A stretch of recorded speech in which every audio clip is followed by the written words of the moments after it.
Hello, hello, hello, good morning and welcome. You are on the mountain with Rick and we are talking bots with Kevin. But first, coffee, blah, blah, blah. Go ahead and respond.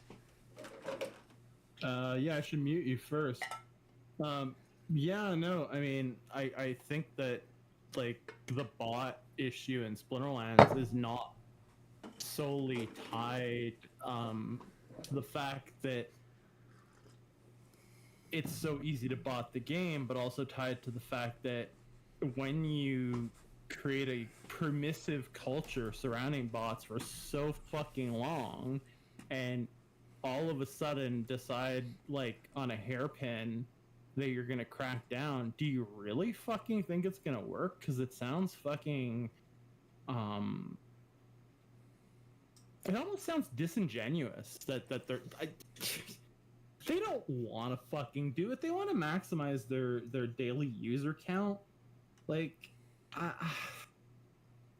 it all seems like virtue signaling is the wrong word, but do you know what I mean? Like, just like for appearances only, I guess is how I'd put it. Yeah, yeah, no, I get it. It's the dog and pony show type of stuff. Because, Yeah, kind of. and so do you think there's going to be any effect at all outside of the known token bots, Archmage, Xbot? Like, obviously they're gonna work with them, so there's some kind of effect there. Like those tokens just will not work in modern. I think that maybe they'll hit some of the big bot farms, but that it'll be highly inconsistent. What I worry about the most, and I mean, I probably shouldn't be saying this, but I'll say it anyway, is kind of like a witch hunt dynamic where they selectively enforce it as pretext to deal with people they don't like. Yeah, that's a good point. I hadn't even thought of. And I mean that shows you how much trust I have in the ops team. I'm No, not gonna that's say honestly like you. I'm glad that you said that because yeah, that is that is I think exactly the thing that Aggie was saying in previous town halls when I was paying attention. One of the things that I liked hearing from him was that is exactly what he was trying to avoid is a situation where any human was making a decision about whether or not an account is allowed to play. well, he very clearly stated in the last town, the other town thing, the town Square.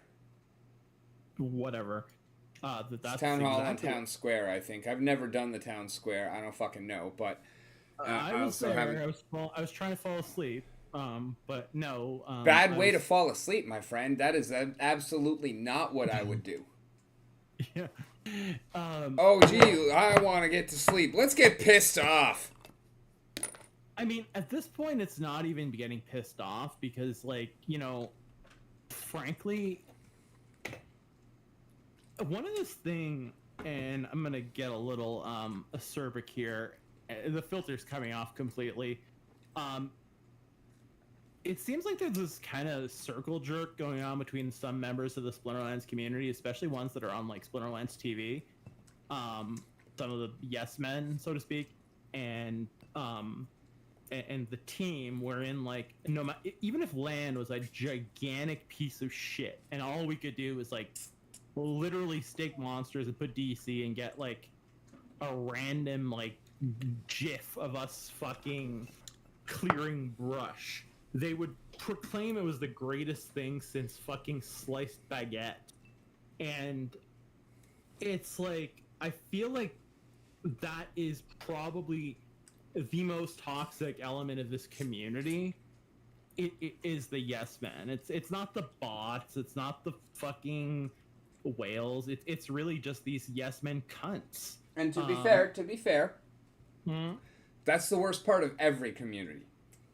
But I've never been in a community, and I'm not even that deep into the Splinterlands community, partially because of that, where there's that much of this. Except for maybe the Warsaken community, but that's not even a fucking community.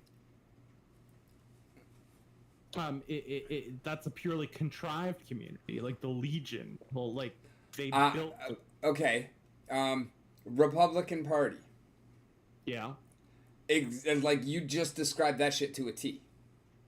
I described the Democratic Party too. That was the next thing I was gonna say. Like the two-party system, you described that to a T. Like that's what I'm saying is that is how the shit unfortunately tends to go. The question is how do we evade or evolve without that? You know, Dow votes. No, I'm kidding. I was gonna say Dow votes to decide who can be on Splinterlands TV. We'd be stuck with a lot of fucking yes men. But in all seriousness, I mean, it's just like I don't get it. It's almost like there's this kind of like fandom towards the team, and it's like juvenile. I'm thinking of one streamer in particular that went on this diatribe about how like Splinterlands the game was a gift to us, and I'm like, oh fuck, right? It's a fucking expensive ass gift, Jesus. Like, right, and it's definitely the gift that keeps on taking. Yeah. And I was like, wow, man, you are really fucking milking that thing. Like, you are fucking double fisting that rod of steel. Hey, you also need to go like the Dragon Memories stuff, and I could really use a pile of art from you. Okay, I'm happy to make it for you. I have a backlog of prompts I need to download right now, but I'm in relax mode, but I'm happy to run them overnight. Do you need them today, or do you need them... Like, whenever, whatever, in general. If you need one, like, prioritized, I can just put it in the queue now.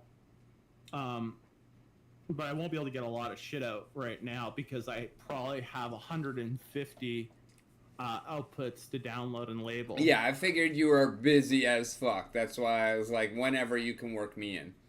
No, I mean, I can work you if you want one for a post, I can work you in now, but if you give me, like, a fucking list of them, then I can just queue them all up, have them done overnight. You know what I mean? Okay. Yeah.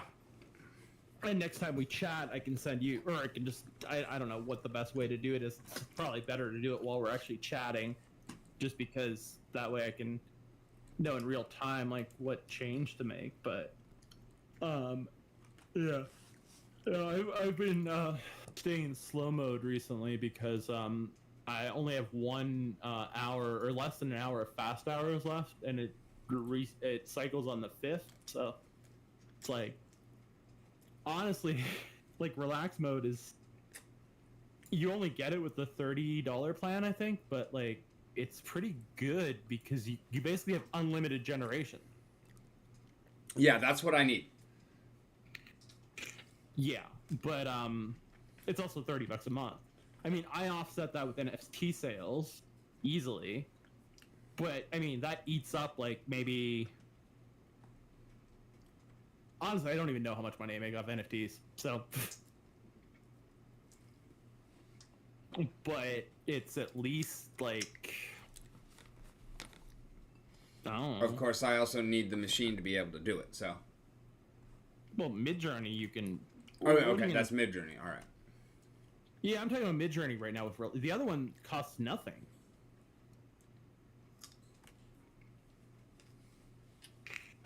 Yeah, like I have days where I'm like making like fucking like $20 in NFT sales, I guess. It's a lot of it just gets reinvested into staking or into RAM, so it's kind of hard to tell what the profits are.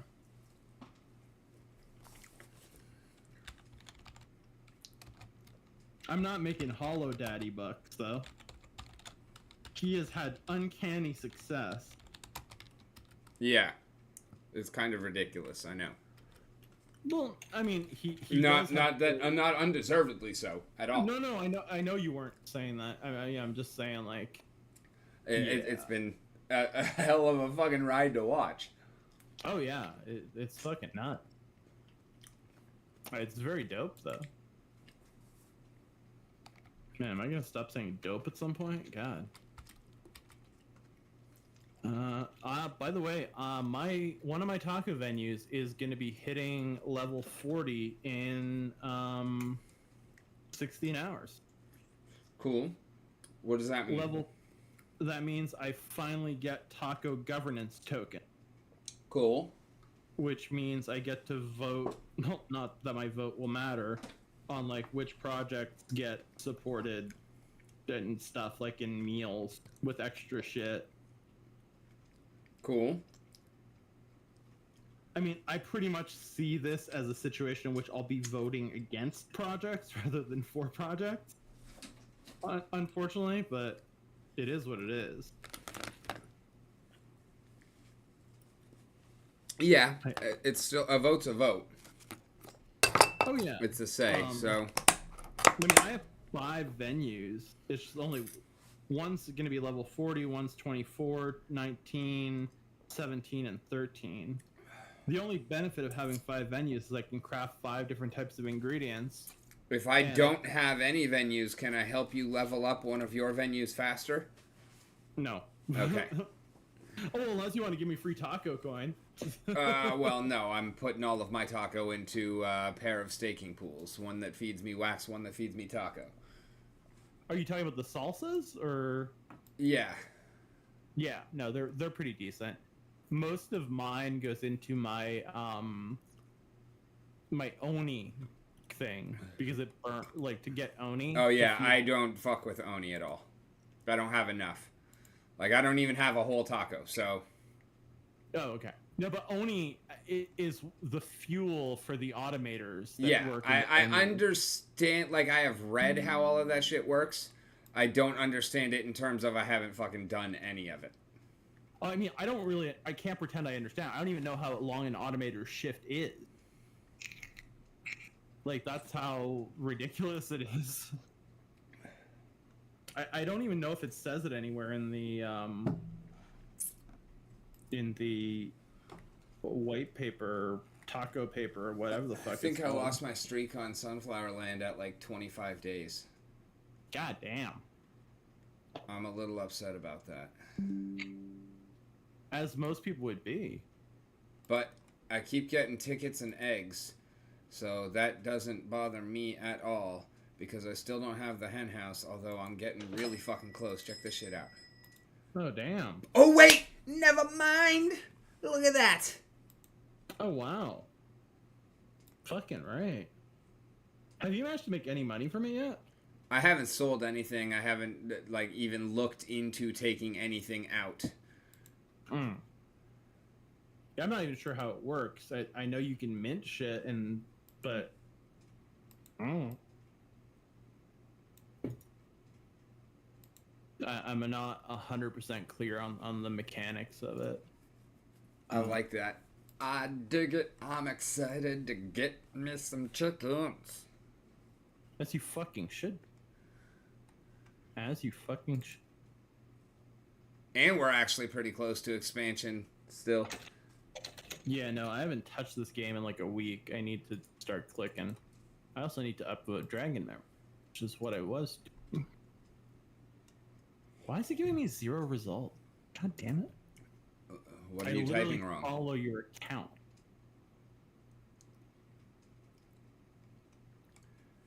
So, click on your name.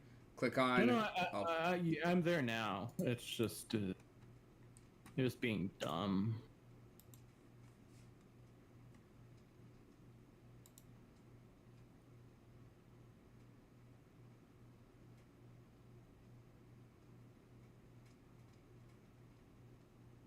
Caught up there.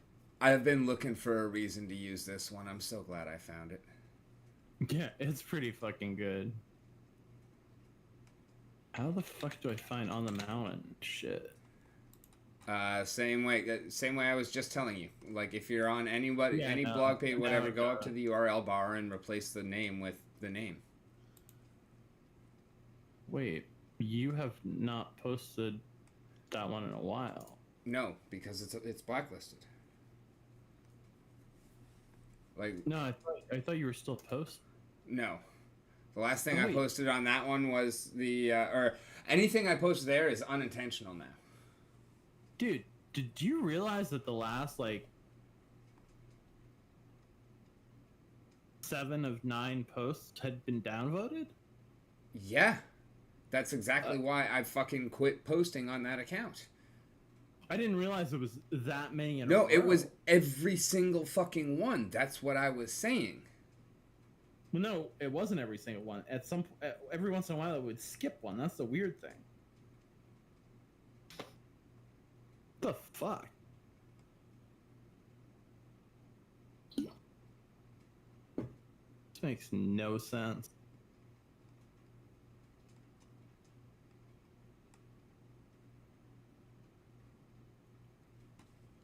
And that Marky Mark was only giving you a 4% downvote? On some of them. On most of them. On the first one, it was 100%. God damn. And the reason why it was the 4% and whatnot, he was waiting until day 7.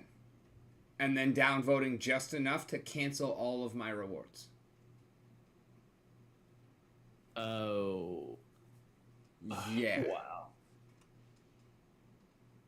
What a fucking... Yeah, I literally saw, like, there was one post where I looked and it had a time till payment 1 hour, and I had like fucking 0.17 hive. And then in that hour, he hit. Took it to 0. Wow. That's kind of monstrous. Easy when you don't have to do it yourself. Yeah, for real. And not that he gives a flying fuck. Yeah, so... God damn. Unfortunately, there's not a whole lot I can do about it, but, you know, whatever. We'll keep trucking on. We'll just do our thing on Rick on the Mountain, which is honestly a better name that I should have had in the first place. But I started Splinterlands before I started Twitter. And so Twitter was where I came up with that to deal with the character restriction. I didn't think of it in time. So I might even just... No. And that's another thing I hate about the fucking Soulbound reward cards is I don't have the option of just creating another account named Rick on the Mountain in Splinterlands. Yeah.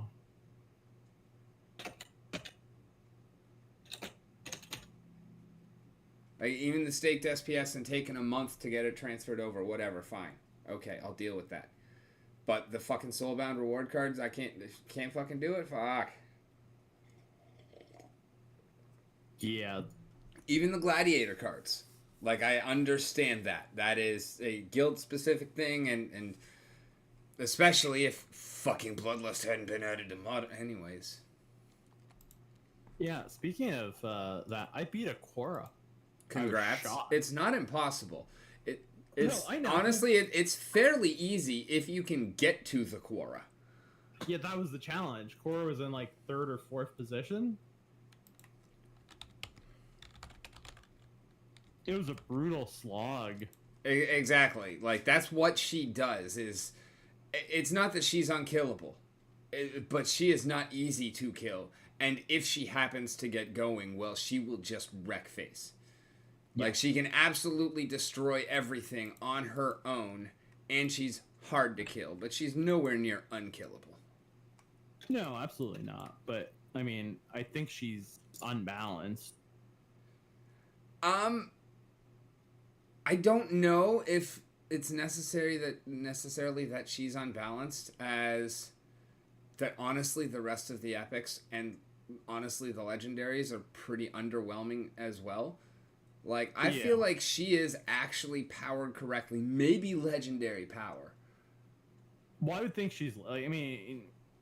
She should have been legendary. I'll agree with that. If Oceanus... Like, she's like Oceanus on fucking steroids. I mean, they're not all the same, but... No, but she will absolutely destroy Oceanus. Actually, that game, though, was Demon Shark in... No, but I mean, like, one-on-one. She would absolutely just body Oceanus. Mm-hmm. Like, if it was a 13-mana match, and... Wait, no, she's 12. She is? No, she's 10. Yeah, I thought... Yeah, that's what I thought, yeah. So, yeah, 13-mana match, You got...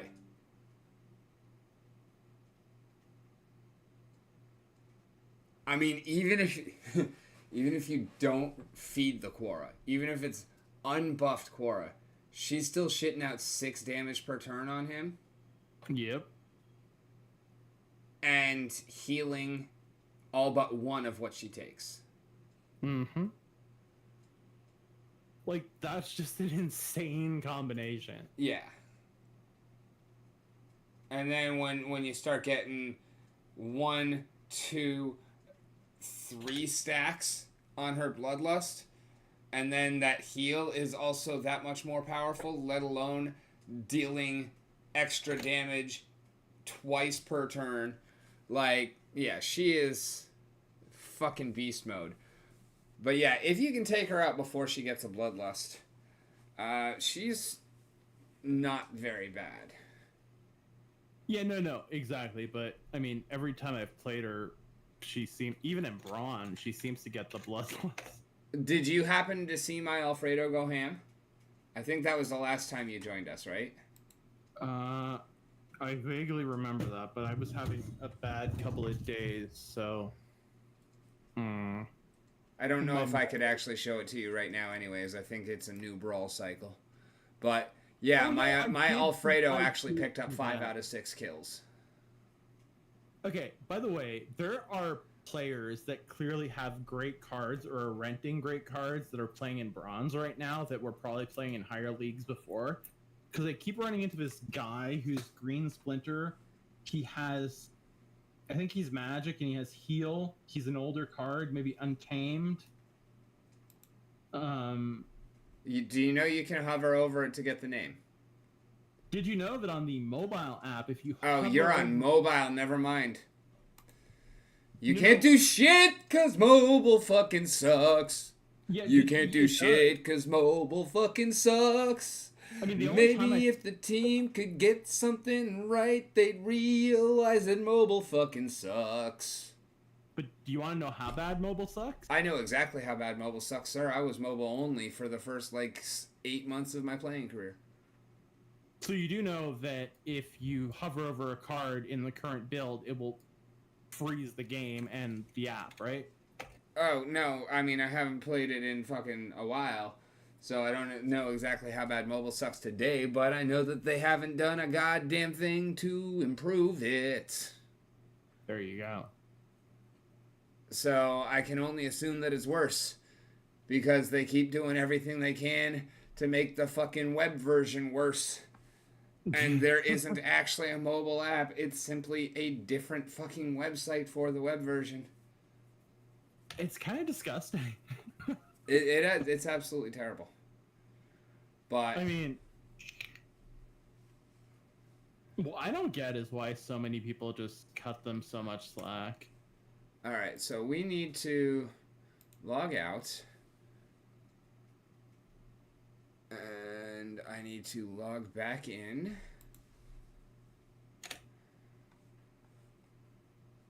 As Rick wins again.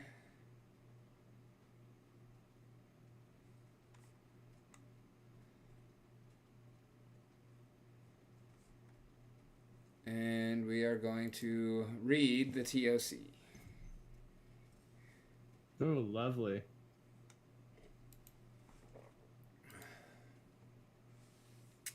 But first, Coffee. let's refill this cup. Boy, you're gonna need it. All right. Splinterlands is an application that utilizes the Hive blockchain network, enabling users to own, transfer, and trade unique digital cards, which can then be visualized on a website or a mobile application that the user can interact with, the app.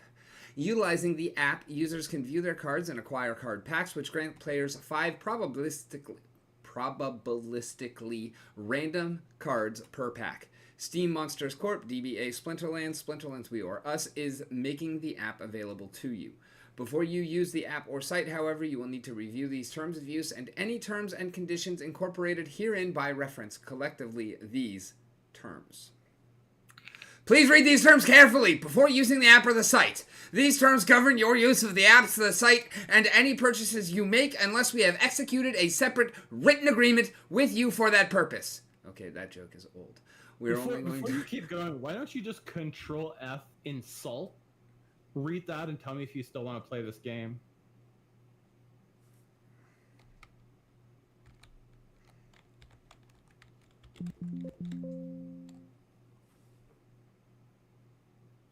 Did not give you anything for insult? No. What about disparage?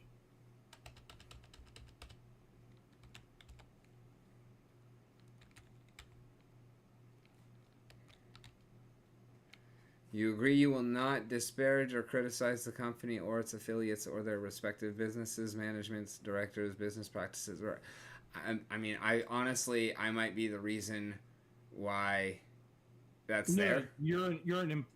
You're a contractor. This is for a general user. Yeah.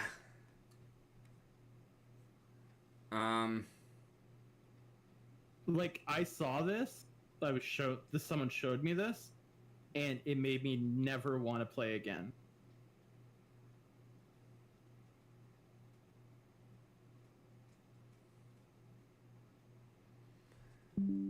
I want to finish reading this, and we're gonna make decisions after that.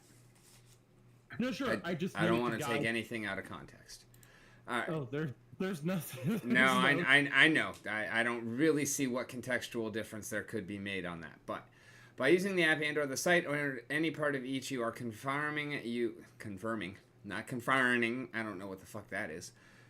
You are confirming you understand and agree to be bound by all of these terms. If you are accepting these terms on behalf of a company or other legal entity, you represent that you have the legal authority to accept these terms on that entity's behalf, in which case you will mean that entity. If you do not have such authority, or if you do not accept all of these terms, then we are unwilling to make the app or the site available to you. If you do not agree to these terms, you may not access the app or the site. Key definitions. Cards means the digital collectible trading cards we offer. Smart contracts means the computer code executed in response to transactions published on the Hive blockchain that generates a consistent and verifiable result. Steam Monsters Core DBA Splinterlands means the Commonwealth of Pennsylvania Corporation that owns the Splinterlands app and site. Splinterlands cards. Fuck, I'm gonna have to... There we go. There we go. Let's make that a little easier to read since I'm looking at it on a shitty TV. We have utilized distributed ledger technology to issue packs of 5 probabilistically random cards, which are limited to predefined quantity that varies with each edition as follows. Alpha 300,000, Beta 900,000, Untamed 1.5 mil, Essence Orbs 200,000. The blockchain that are...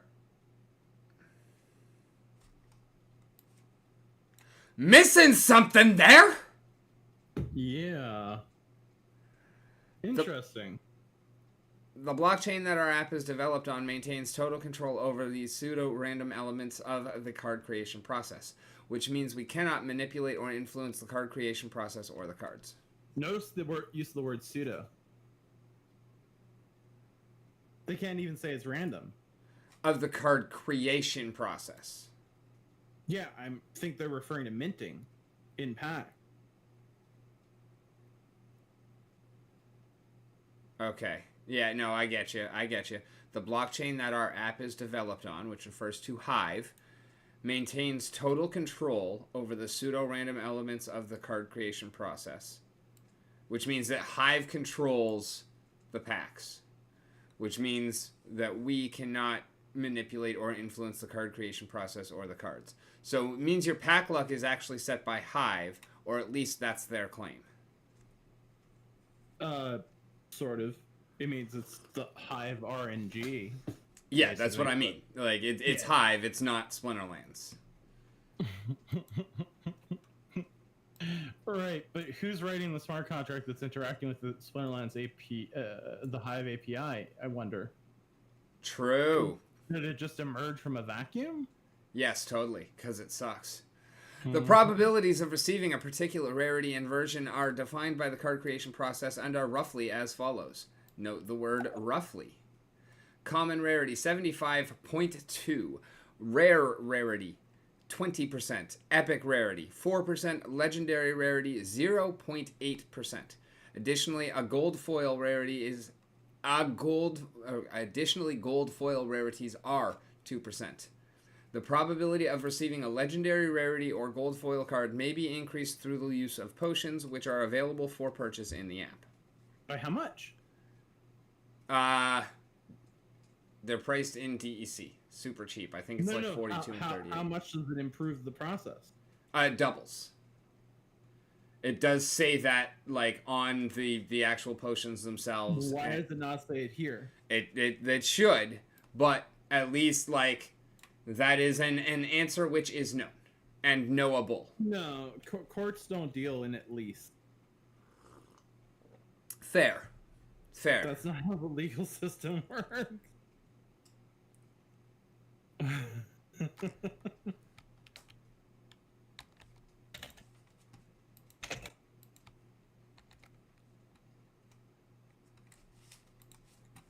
All right, sorry, I just copied it into a text document as well, so we can, adjust and work with it for Dragon memories and whatnot.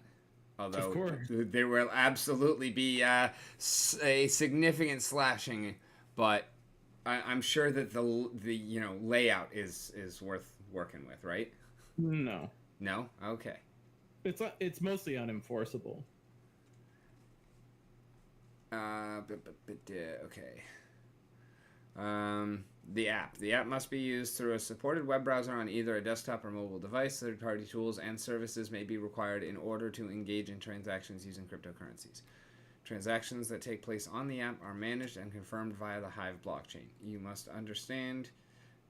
understand that your Hive public address will be made publicly visible whenever you engage in transaction on the app. We neither own nor control the Hive network or any other third-party site, product, or service that you might access, visit, or use for the purpose of enabling you to use the various features of the app. We will not be liable for the acts or omissions of any such third parties, nor will we be liable for any damage that you may suffer as a result of your transactions or other interaction with any such third parties. Of course. Yeah. You must provide accurate and complete registration information when you create an account for the app. By creating an account, you agree to provide accurate, current, and complete account information about yourself and to maintain and promptly update as necessary your account information. You are responsible for the security of your account and your cryptocurrency wallet and other Hive wallets and accounts. If you become aware of any unauthorized use of your password or of your account with us, you agree to notify us immediately at support.splinterlands.com. And they'll answer you in 16 hours? If by hours you mean months. No, once got an answer in 30 hours. This is referring to KYC though? Oh, okay. That was a question. Because accurate and complete registration information. I found that very ambiguous. I mean, purposely ambiguous.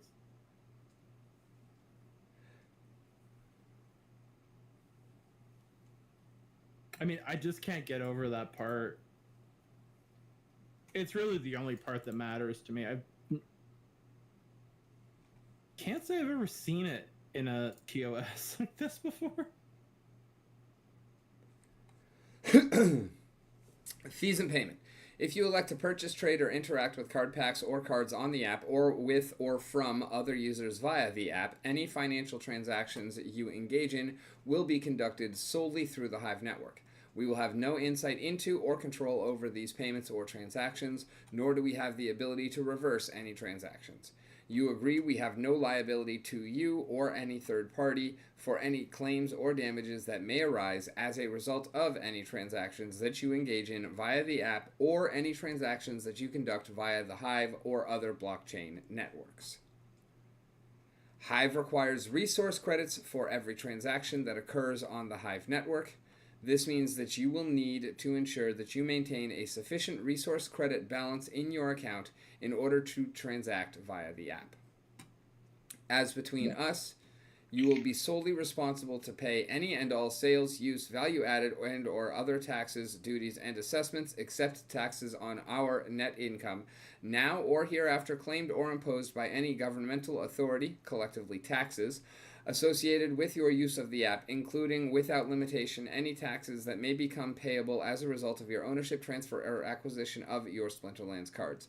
Except for income taxes levied on Splinterlands, you will pay or reimburse us for all national, federal, state, or local or other taxes and assessments of any jurisdiction, including value-added taxes and taxes as required by international tax treaties, customs, or other import or export taxes, and amounts levied in lieu thereof, based on the charges set, services performed, or payments made hereunder, as are now or hereafter may be imposed under the authority of any national, state, local, or other taxing jurisdiction, and 2, shall not be entitled to deduct the amount of any such taxes, duties, or assessments from payments made to us pursuant to these terms.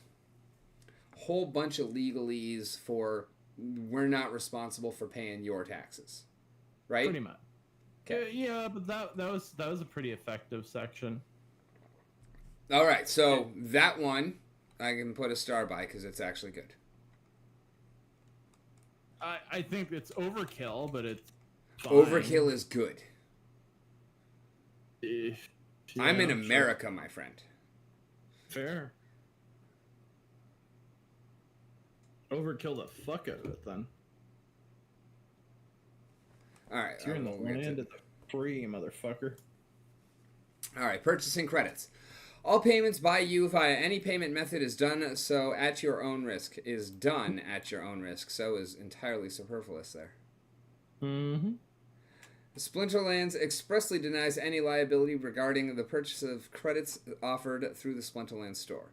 You warrant that, 1, why are the ones with dots here when they were with parentheses here? I couldn't tell you. Which one is proper legally? I have to imagine it's the parentheses.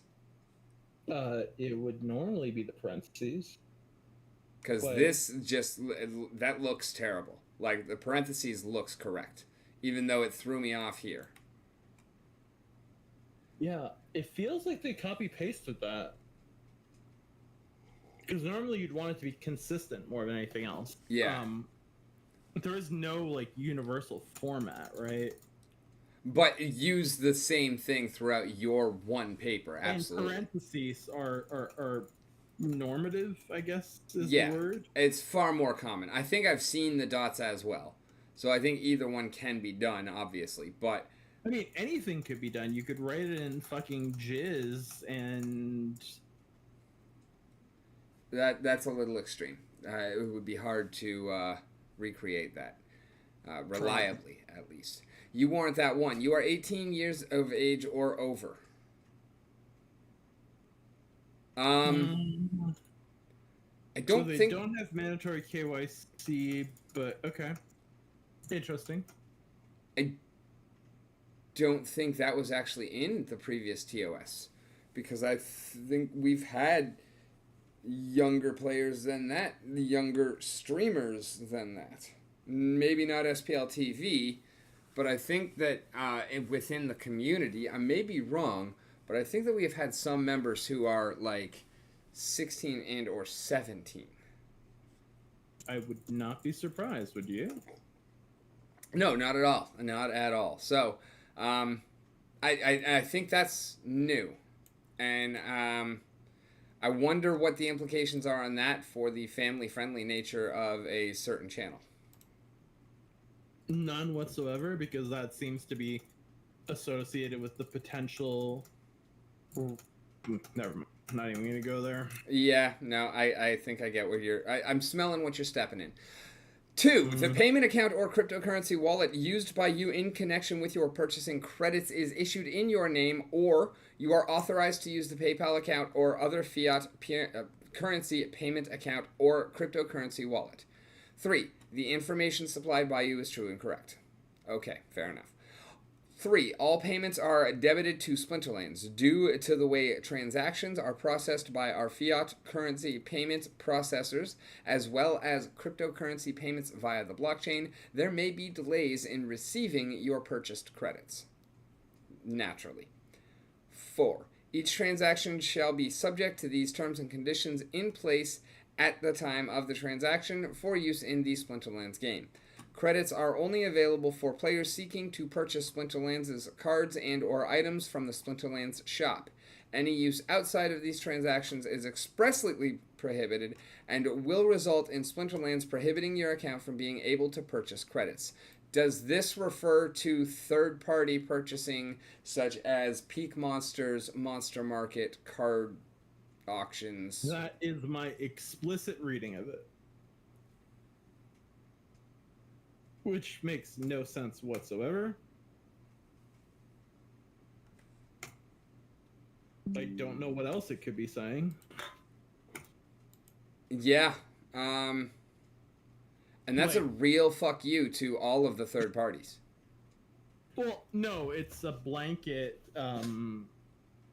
rejection of liability for third-party fuck-ups. That's what it is, but... It also closes a loophole. Yeah. One that I kind of enjoyed. Which was buying credits to purchase cards and get DEC back. Oh, yeah, I mean, everyone did that, no? I don't know about everybody, but I certainly did not hide it, and I know I taught a couple of people that trick.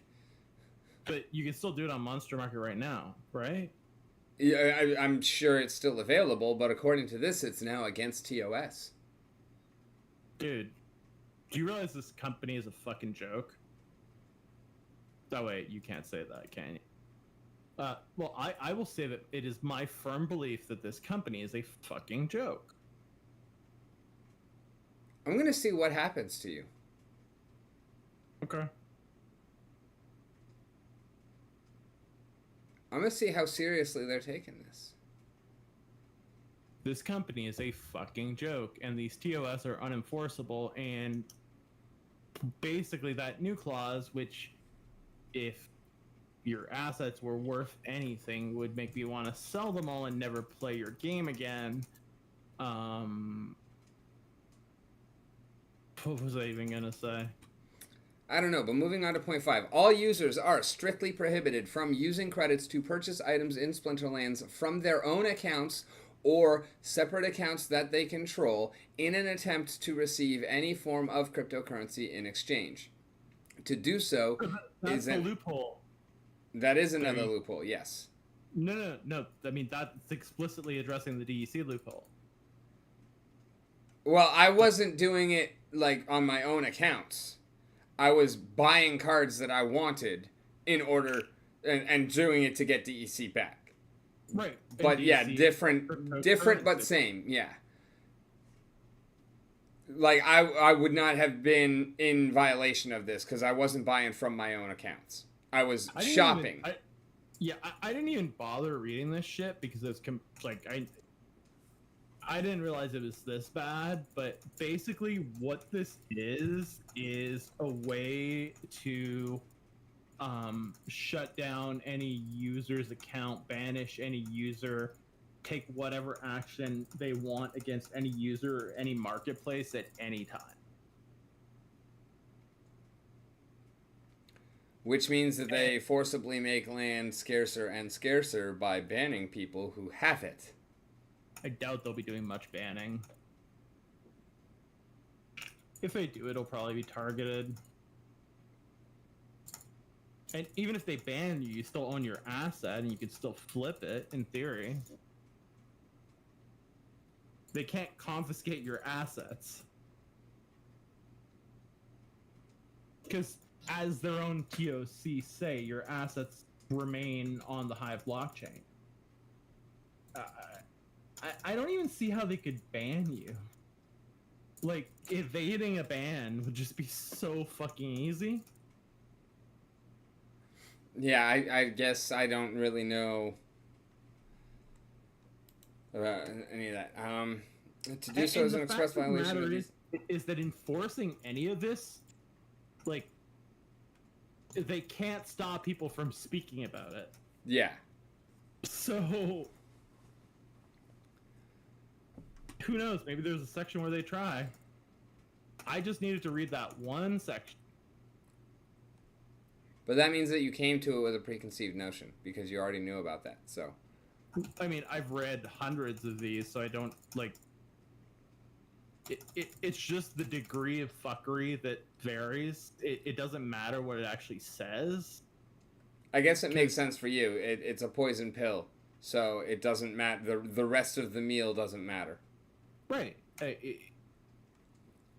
That's pretty much exactly it.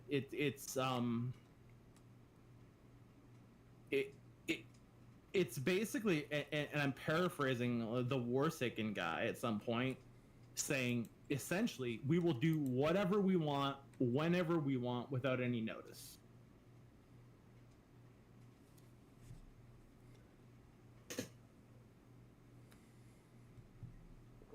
This is just a much, quote unquote, better version of that.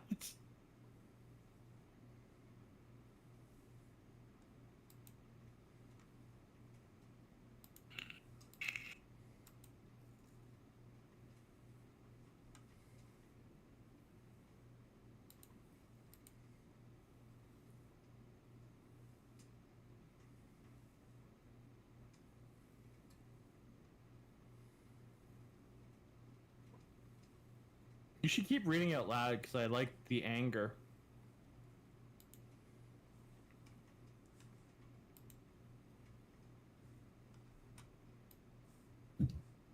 Wait, did you just accept the TOC? No. No.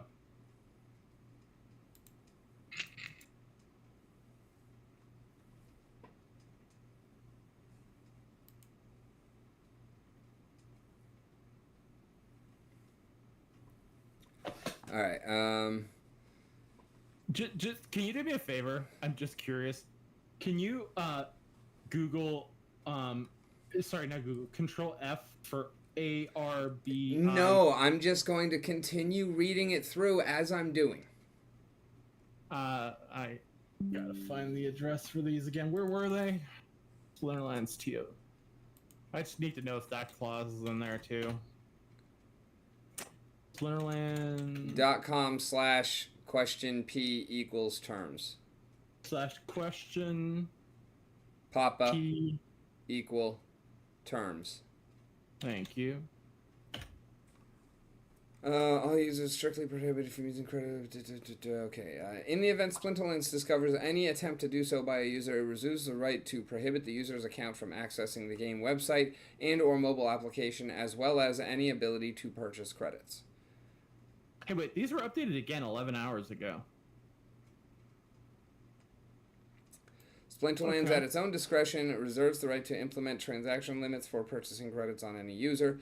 Splinterlands reserves the right to implement limitations on the number of credits any player may use for purchasing items in the game and/or cards from other players. Yeah, I didn't even think of looking at section 15. Wow. Just wait till you get the section. 5. Ownership restrictions. You acknowledge and agree that, unless otherwise stated, we, or as applicable, our licensors, own all legal right, title, and interest in and to all elements of the app and all intellectual property rights therein.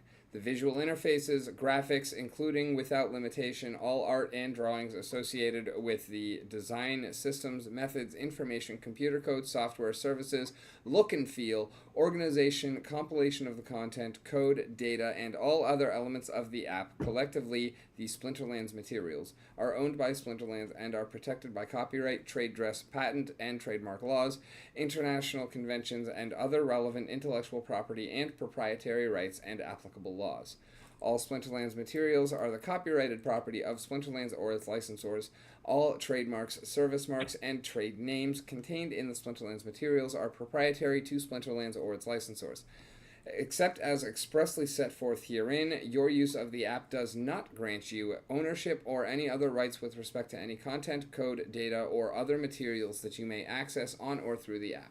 We reserve all rights in and to the Splinterlands materials not expressly granted to you in the terms.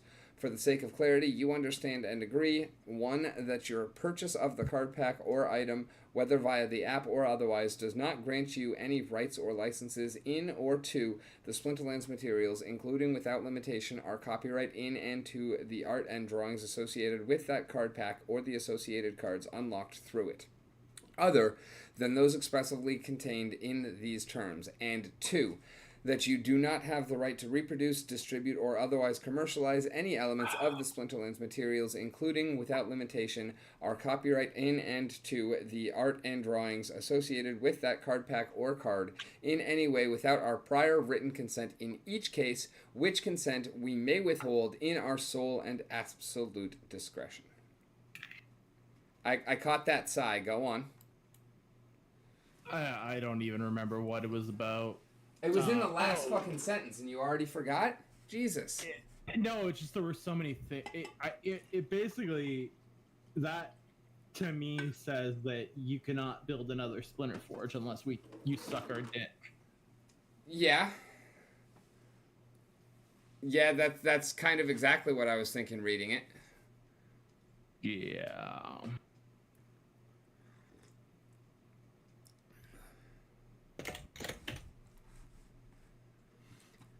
2, you may choose to submit comments, bug reports, ideas, and other feedback about the app, including without limitation about how to improve the app, collectively feedback. By submitting any feedback, you agree that we are free to use such feedback at our discretion and without additional compensation to you, and to disclose such feedback to third parties, whether on a non-confidential basis or otherwise.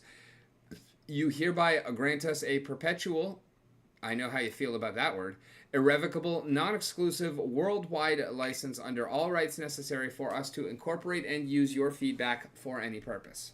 That's not enforceable. Because this entire document, for example, would not be enforceable in France, Italy, Quebec, most of the Balkan countries. Why? Because it's common law. As opposed to Napoleonic Code. Okay, that's way above my pay grade. So we'll come around to that one another time. Oh, it's super simple. In a Napoleonic Code system, all of the laws are explicitly written as code. In a common law system, precedent rules. That's really the only distinction.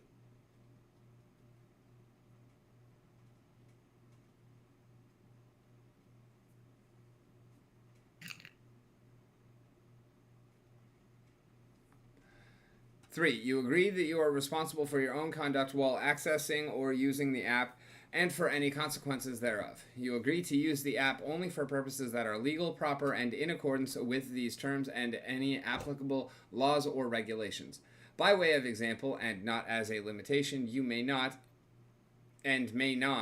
allow any third party to 1. Send, upload, distribute, or disseminate any unlawful, defamatory, harassing, abusive, fraudulent, obscene, or otherwise objectionable content. 2. Distribute viruses, worms, defects, Trojan horses, corrupted files, hoaxes, or any other items of a destructive or deceptive nature. 3. Impersonate another person via the use of an email address or otherwise. 4. Upload, post, transmit, or otherwise make available through the app any content that infringes the intellectual proprietary rights of any party. 5. Use the app to violate the legal rights such as the rights of privacy and publicity of others. 6. To engage in, promote, or encourage illegal activity, including without limitation money laundering. 7. Interfere with other users' enjoyment of the app. 8. Exploit the app. What? 7. Interfere with other users' enjoyment of the app. Wow. Okay. 8. Exploit the app for any unauthorized commercial purpose. 9. Modify, adapt, translate, or reverse engineer any portion of the app. 10. Wait, so isn't Baron's Toolbox banned by that? Just saying. Yes, it would be. 10. Remove any copyright, trademark, or other proprietary rights notices contained in or on the app or any part of it. 11. Reformat or frame any portion of the app. Again, Baron. Yep. 12. Display any content on the app that contains any hate-related or violent content or contains any other material, products, or services that violate or encourage conduct that would violate any criminal laws, any other applicable laws, or any third-party rights. So it's fine that that weed company creates tournaments. Just saying. I was just gonna say, like, we definitely have Hash Kings tournaments. 13. Use any robot, spider, site search, retrieval application, or other device to retrieve or index any portion of the app or the content posted on the app, or to collect information about its users for any unauthorized purpose. Well, I guess Google's getting good. 14. Create user accounts by automated means or under false or fraudulent pretenses. Okay. 15. Access or use the app for the purpose of creating a product or service that is competitive with any of our products or services. I just almost spit out my coffee. Say that again? 15. Access or use the app for the purpose of creating a product or service that is competitive with any of our products or services. Like, that pretty much reads as, hey, if you play Splinterlands and then create an auto chess game, we might sue you. Yeah. They won't, but... Man, the guy who wrote this, or person who wrote this, is a complete jack-off. I mean, seriously. These are some of the most draconic TOC I've ever seen.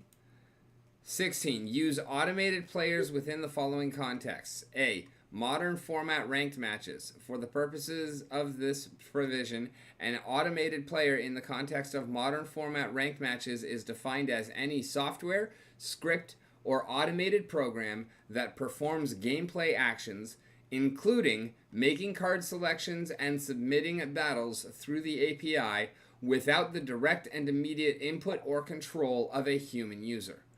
Violation. So battle helpers are still allowed. Okay. That's the next. Yeah. Violation of these anti-automated player provisions may result in the consequences determined by the app's administrators, including but not limited to temporary or permanent suspension of user accounts, removal of game progress, or other appropriate measures. By continuing to use the app and participate in modern format ranked matches, you explicitly acknowledge and agree to abide by these anti-automated player provisions. That basically says we can ban whoever we want, whenever we want, for basically what? Yeah. 6. Termination.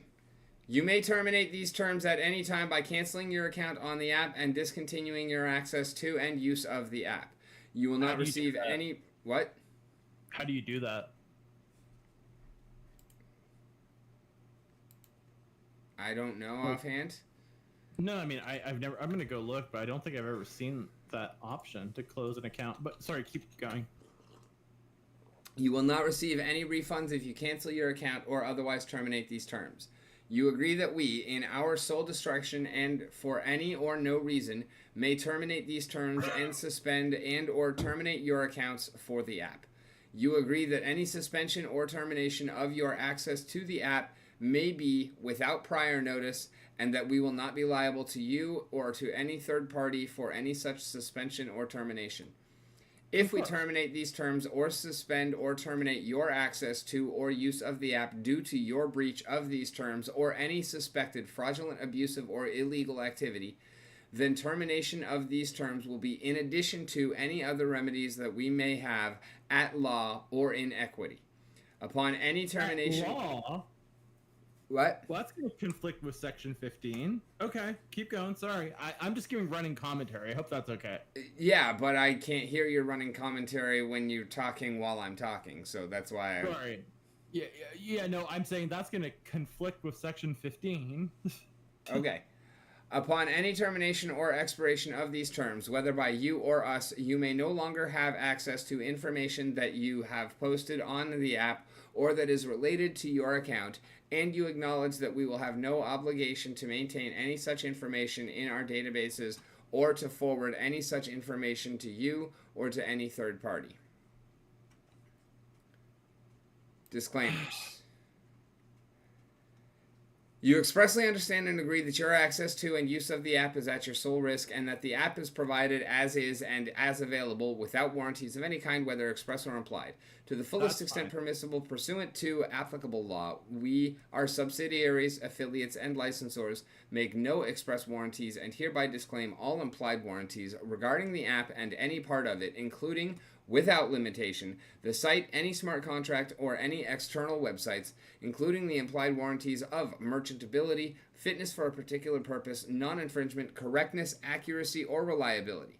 Without limiting the generality of the foregoing, we, our subsidiaries, affiliates, and licensors, do not represent or warrant to you that 1. Your access to or use of the app will meet your requirements. 2. Your access to or use of the app will be uninterrupted, timely, secure, or free from error. 3. Usage data provided through the app will be accurate. 3. The app or any content, services, or features made available on or through the app are free of viruses or other harmful components. Or 4. They did 3 twice. Of course they did. Or 4, that any data that you disclose when you use the app will be secure. Some jurisdictions do not allow the exclusion of implied warranties in contracts with consumers, so some or all of the above exclusions may or may not apply to you. And we're not going to tell you, obviously. Of course. You accept the inherent security risks of providing information and dealing online over the internet and agree that we have no liability or responsibility for any breach of security unless it is due to our gross negligence. That's standard boilerplate shit. We will not be responsible or liable to you for any losses you incur as a result of your use of the Hive network or an electronic wallet, including but not limited to any losses, damages, or claims arising from user errors such as forgotten passwords or incorrectly construed smart contracts or other transactions, server failure or data loss, corrupted wallet files, unauthorized access or activities by third parties, including but not limited to the use of viruses, phishing, brute forcing, or other means of attack against the app, Hive network, or an electronic wallet. Interesting how they mentioned the Hive network there. Splinterlands cards and card packs are intangible digital assets that exist only by virtue of the ownership record maintained in the Hive network. All smart contracts are conducted and occur through our code, and all transactions are recorded on the decentralized ledger within the Hive platform. For clarity, we have no control over and make no guarantees or promises with respect to the functionality of the Hive blockchain and or the execution of smart contracts and or transactions. Splinterlands is not responsible for losses due to blockchains or any other features of the Hive network or an electronic wallet, including but not limited to late report by developers or representatives or no report at all of any issues with the blockchain supporting the Hive network, including forks, technical node issues, or any other issues having fund losses as a result. Okay. Limitation of liability. Oh. You understand and agree that we, our subsidiaries, affiliates, and licensors will not be liable to you or to any third party for any indirect, incidental, special, consequential, or exemplary damages which you may incur, howsoever caused, and under any theory of liability, including, without limitation, any loss of profits, whether incurred directly or indirectly, loss of goodwill or business reputation, loss of data, cost of procurement of substitute goods or services, or any other intangible loss, even if we have been advised of the possibility of such damages. Not enforceable. You agree that our total aggregate liability to you for any and all claims arising out of or relating to these terms $50? or your access to or use of or inability to access or use any portion of the app, whether in contract, tort, strict liability, or any other legal theory, is limited to the greater of A, the amounts you actually paid us under these terms in the 12-month period preceding the date the claim arose, or B, $100. Oh, well, there you go. Yeah, that means no punitives. Okay. Interesting. You acknowledge and agree that we have made the app available to you and entered into these terms in reliance upon the warranty disclaimers and limitations of liability set forth herein, which reflect a reasonable and fair allocation of risk between the parties and form an essential basis of the bargain between us. We would not be able to provide the app to you without these limitations. The bargain. That's an interesting phrase. I don't think I've heard that one. Okay. You acknowledge and agree that you do not reside in region that explicitly bans the use of loot boxes in games in accordance with gambling laws. So no British players, basically? Yeah, I don't know where that is, but it's basically saying, if you're playing by a VPN there or whatnot, that's... Yeah, got it. All right. Some jurisdictions do not allow the exclusion or limitation of incidental or consequential damages, and some jurisdictions also limit disclaimers or limitations of liability for personal injury from consumer products, so the above limitations may not apply to personal injury claims. Personal injury. Oh, man. 9. Assumption of risk. You accept and acknowledge each of the following. 1. The prices of blockchain assets are extremely volatile. Fluctuations in price of other digital assets could material and adversely affect the value of your Splinterlands cards or other items, which may also be subject to significant price volatility. We cannot guarantee that any purchasers of Splinterlands cards or other items will not lose money. They've proven that. You are solely responsible for determining what, if any, taxes apply to your Splinterlands-related transactions. Splinterlands is not responsible for determining the taxes that apply to your transactions on the app, the site, or any blockchain. That's pretty standard. The app does not store, send, or receive Splinterlands cards or cards packs. This is because the Splinterlands cards and items exist only by virtue of the ownership record maintained on the app's supporting blockchain in the Hive network. Of course. Blame the API. Any transfer of Splinterlands cards occur within the supporting blockchain in the Hive network and not on the app. And interesting, isn't aggro a witness or a validator on Hive? I think they both are. Maybe. Yeah, I know they are. So that doesn't add up. But they are technically not Splinterlands the company. I don't think Splinterlands the company is. I mean, it's an LLC in Delaware, so I mean, it's the Wild Wild West. Philadelphia, I think. No, but they're the actual Steam Monsters is Delaware, like the main LLC registration, because Delaware has like the loosest... Oh, I know that Delaware does, and that everything's done there, but it did say Philadelphia in the introduction, so I thought it was Philly. Yeah, I think their DBA is through Philly, basically. Okay, got it.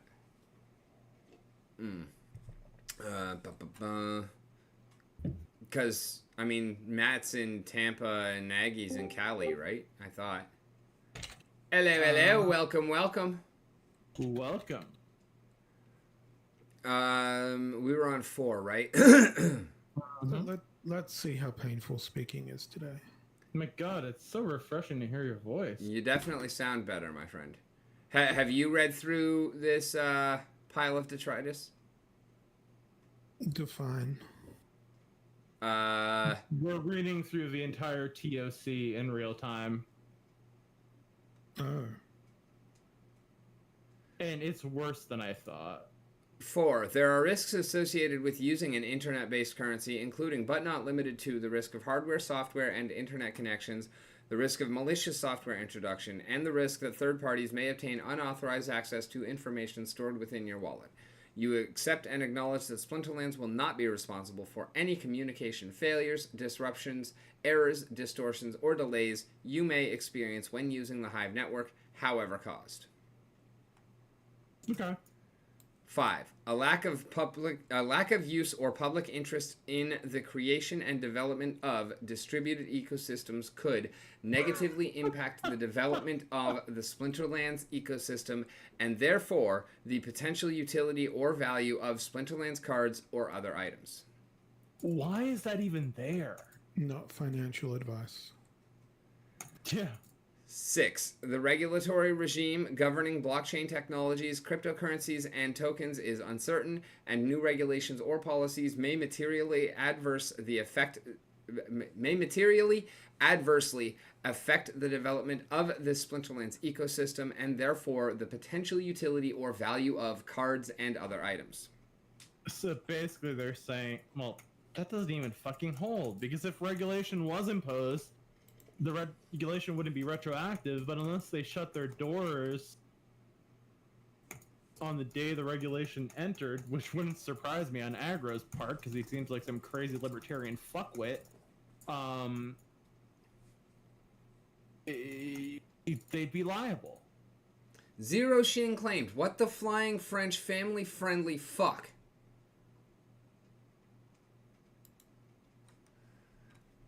7. Upgrades by Hive to the Hive platform, a hard fork in the Hive platform, or a change in how transactions are confirmed on the Hive platform may have unintended adverse effects on all applications using the Hive platform, including the Splinterlands ecosystem. That's fine. 10. Indemnification. You agree to hold harmless and indemnify Splinterlands and its subsidiaries, affiliates, officers, agents, employees, advertisers, licensors, suppliers, or partners from and against any claim, liability, loss, damage, actual and consequential, of any kind or nature, suit, judgment, litigation cost, and attorney's fees arising out of or in any way related to 1. Your breach of these terms. 2. Your misuse of the app. 3. Your violation of applicable laws, rules, or regulations in connection with your access to or use of the app. Or 4. Your breach of our privacy policy. You agree that Splinterlands will have control of the defense or settlement of any such claims. Everything except the last sentence, you agree, is fully enforceable.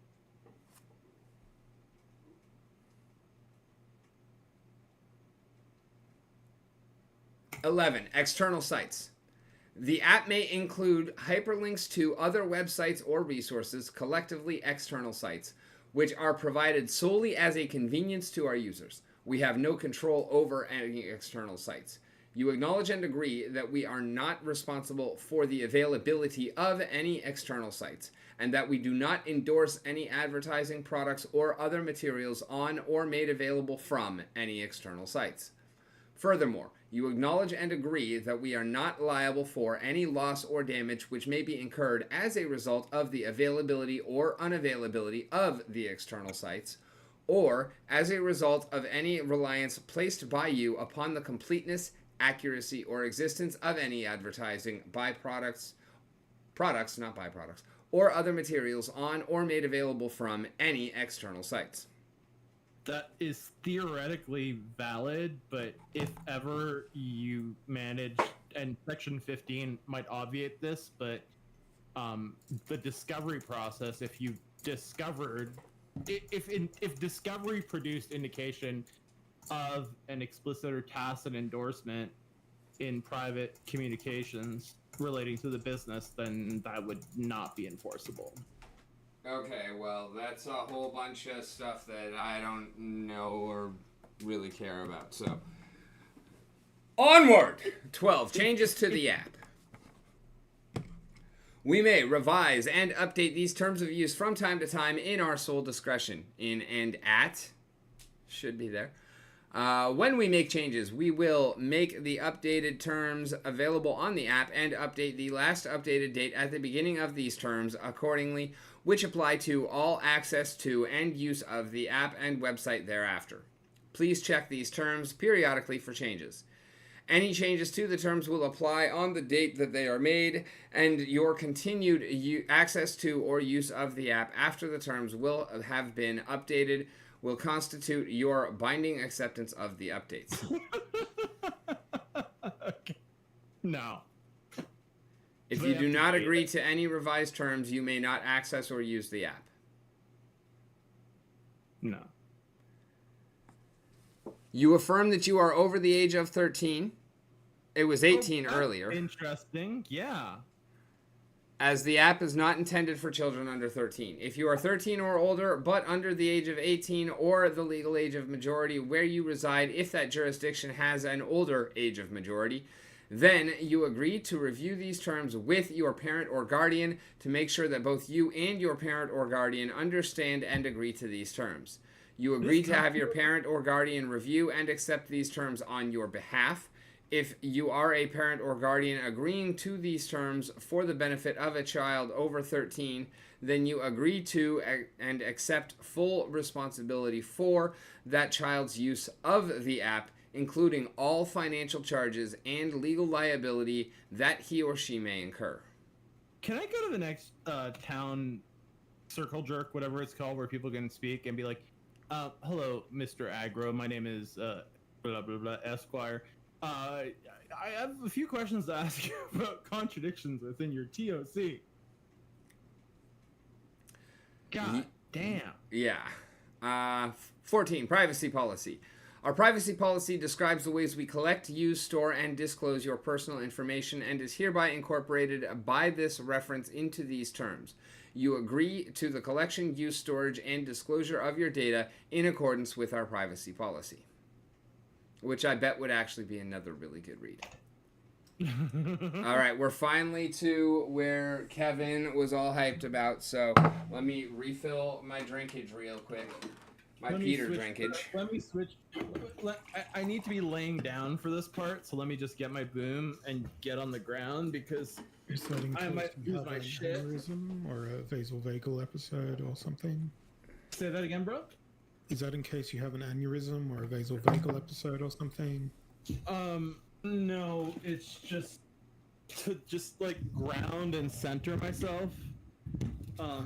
It's the whole touch grass experience. Yeah, it's more of I never more knew of you a had placebo. grass growing in your basement. 15, dispute resolution and arbitration. Please read this section carefully. It may significantly affect your legal rights, including your right to file a lawsuit in court. No. Except for disputes that qualify for small claims court, all disputes arising out of or related to these terms of use or any aspect of the relationship between you and us, whether raised... these steam monsters suck my dick. Whether based in contract, tort, statute, fraud, misrepresentation, or any other legal theory, will be resolved through final and binding arbitration before a neutral arbitrator instead of in a court by a judge or jury, and you agree that Splinterlands... Unenforceable. What? Unenforceable. And you agree that Splinterlands and you are each waiving the right to sue in court and to have a trial by jury. You agree that any arbitration will take place on an individual basis, class arbitrations and class actions are not permitted, and you are agreeing to give up the ability to participate in a class action. I don't remember the name of the decision, but in the U.S. anyway, and in Canada, but in both countries, the Supreme Court has ruled that you have an absolute right to form a class. Okay, well, I definitely, I see this shit on pretty much everything. Yeah, it's bullshit every time you see it. Okay, good to know. The laws of the Commonwealth of Pennsylvania and applicable United States federal law, including the Federal Arbitration Action as specified herein, shall govern these terms of services. Horse shit, suck my dick. except for those disputes that shall be resolved in arbitration or in small claims court pursuant to this section, each party agrees to submit to the personal and exclusive jurisdiction of the courts located in the Commonwealth of Pennsylvania, USA, provided that any claims or disputes shall be the subject to the arbitration provisions set forth below. That whole paragraph, that paragraph's dangling modifier clause makes absolutely no sense, and they're basically acknowledging that their initial arbitration small claims component is invalid, basically. So if we can make it work, it's arbitration. If not, then it's Pennsylvania. They can't even mandate that, because if it's federal court, it's, I don't know what fucking circuit Pennsylvania's in, but no. Except for claims for injunctive or equitable relief or claims regarding intellectual property rights which may be brought in an individual capacity only and not on a class-wide or representative basis in the courts specified above. God. Any dispute between you and Splinterlands related in any way to or arising in any way from our privacy policy or these terms of services dispute shall be finally settled on an individual, non-representative basis in binding arbitration in accordance with the American Arbitration Association AAA rules for arbitration of consumer-related disputes, available from AAA on its website at www.adr.org. Which is fucking hilarious, because you're not AAA. AAA exists. Can we record the number of objections Kevin has to this, then go look at something like Hearthstone and see what the objection ratio is like? I love that idea. We'll do that on my next SPL TV stream. Wait, what? We'll do that on my next SPL TV stream. So we'll continue going through it now, and that way you can have, you know, your actual uncensored, get it the fuck out reaction. And then on Splinterlands TV, we'll go through it. I won't be able to do that without having the same type of reaction. You just need a button with a soundboard, and you can either do a fanfare to state your Approval, or a sad horn to state your disapproval without justifying your reasoning for which. Because I think that would be funnier. It might fucking be. Yeah, well, we will not give you a mic. We will just give you a button. A soundboard. And there should be an air horn for. Well, wait, no, the air horn would get no use for good things. No. The air horn is to get your attention. That's for approval. That's for Slight disapproval. Slight disapproval. That's for this is very alarming. But then you have to go like in that sequence with that timing to be like bad good, but it could be also, which would signify very good. You know, it may be anti-consumer, but from a legal standpoint, it holds water. Yeah, I mean, there was one section I praised earlier. Yeah, section 3 of the financial part. And Yeah. then bits that just shouldn't even be there. Yeah. As modified by this agreement or in accordance with the rules on which we may mutually agree, provided, however, that to the extent a dispute is within the scope of a small claims court's jurisdiction, either you or Splinterlands may commence an action in small claims court in the county or equivalent of your most recent physical address to resolve the dispute. They're contradicting themselves consistently. I can't do it here in South Australia when they say it has to be done by the law of Pennsylvania. And that's not the only issue, is that people have the right to sue them based on their jurisdiction. If they're in a Napoleonic Code jurisdiction, I don't see how. Oh God, I can't even. Any arbitration will be conducted by a single neutral arbiter and shall take place in Philadelphia, Pennsylvania, USA. The arbiter may award any relief that a court of competent jurisdiction could award, including attorney's fees, when authorized by law. The arbitral decision may be enforced in any court of competent jurisdiction. You hereby agree with this agreement evidences a transaction involving interstate commerce, and therefore the Federal Arbitration Act, FAA, again, that exists, applies to these terms of service, including the agreement to arbitrate set forth above. We each agree that the FAA and not state law shall govern whether a dispute is subject to arbitration. Repeat that last sentence, please. You hereby agree that this agreement evidences a transaction involving interstate commerce, and therefore the Federal Arbitration Act applies to these terms of service, including the agreement to arbitrate set forth above. We each agree that the FAA and not state law shall govern whether a dispute is subject to arbitration. That makes no fucking sense. They can't force you to waive your basic legal rights. The arbitrator will conduct hearings, if any, by teleconference or video conference, rather than by personal appearances, unless the arbitrator determines upon request by you or by us that an in-person hearing is appropriate. Any in-person appearances will be held at a location which is reasonably convenient to both parties, with due consideration of their ability to travel and other pertinent circumstances. If they said Philadelphia. Huh? They literally said Philadelphia like 6 lines ago. Yeah. If the parties are unable to agree on a location, such determination should be made by AAA or by the arbitrator.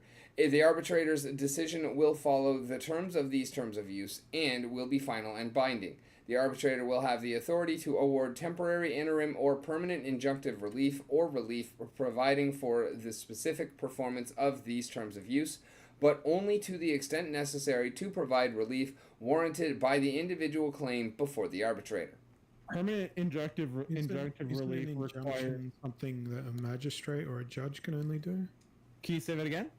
Isn't an injunction something only a magistrate or a judge can do? Theoretically, but what I was going to say is that you can have an arbitrator do the functional equivalent through mutual consent, but that needs to be mutual consent, not being railroaded by this kind of horse shit. Also, I have an idea. Steve, you should just use the air horn whenever you're going to talk. That way we know to shut the fuck up, since we can't hear you good anyways. Idea. Like, we'll just give him the air horn, period. Yep. And that's just, he's about to talk, we can shut it. That's very Christian of you. Well, you and I can talk over each other, but yeah, I know. We both railroad him. I was joking. Yeah, it's a great idea. The award rendered by the arbitrator may be confirmed and enforced in any court having jurisdiction thereof. Notwithstanding any of the foregoing, nothing in these terms of use will preclude you from bringing issues to the attention of federal, state, or local agencies, and if the law allows, they can seek relief against us for you. Oh my god. It feels like this was just like generated by AI legalese generator. I don't know. This is not coherent. 16. Waiver and severability. No waiver by the company of any term or condition set out in these terms of use shall be deemed a further or continuing waiver of such term or condition, or a waiver of any other term or condition, and any failure of the company to assert a right or provision under these terms of use shall not constitute a waiver of such right or provision. That's fine. if any provision of these terms of use is held by a court or other tribunal of competent jurisdiction to be invalid, illegal, or unenforceable for any reason, such provision shall be eliminated or limited to the maximum extent such that the remaining provisions of the terms of use will continue in full force and effect. That's also very standard shit that... No, the second part is the first part is fine. Everything you read thereafter is at odds with the basic right to form a class. So no.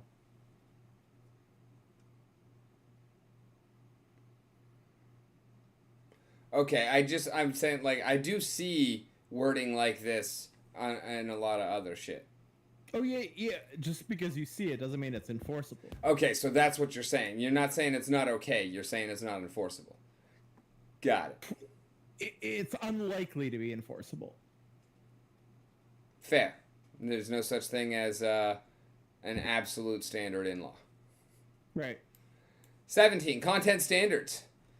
These content standards apply to any and all contributions and use by you to the app or site.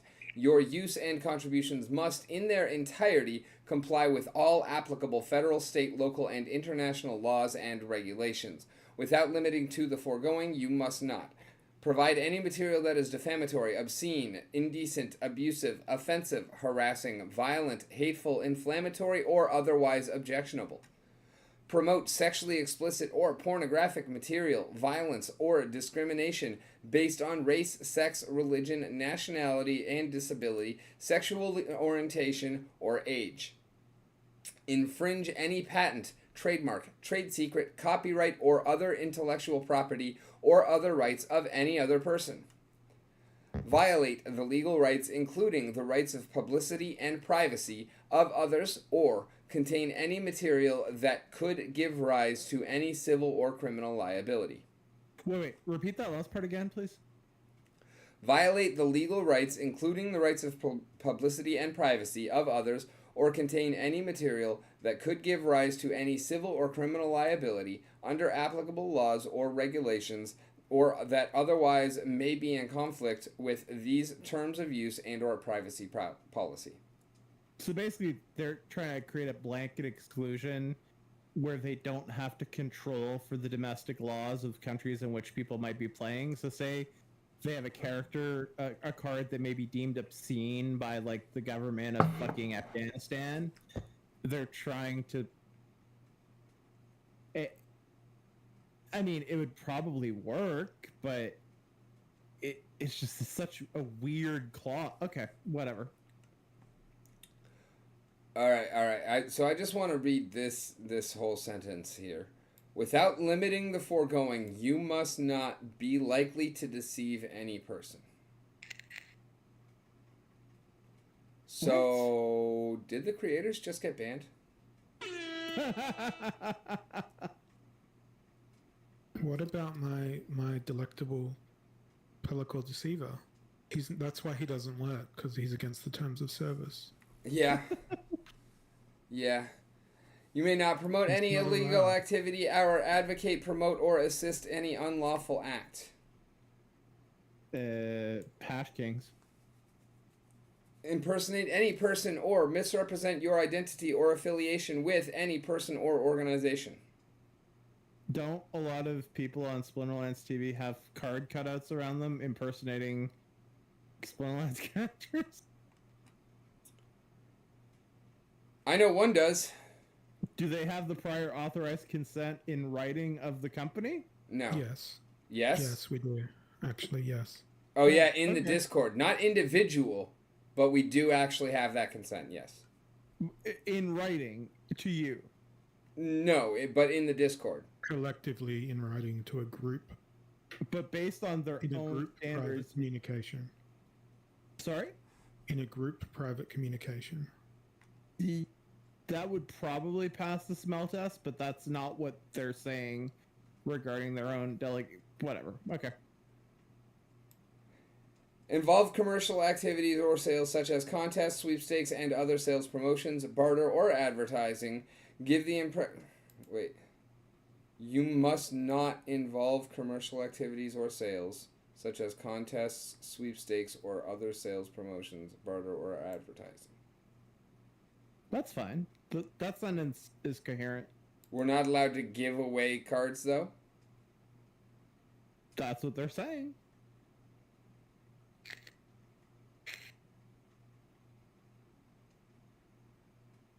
It's not Unless you have technically a express sweepstakes. written consent to do it.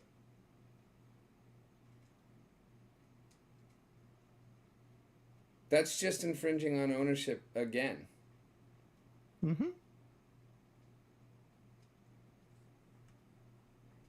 Give the impression that they. You must not give the impression that they emanate from or are endorsed by us or any other person or entity if this is not the case.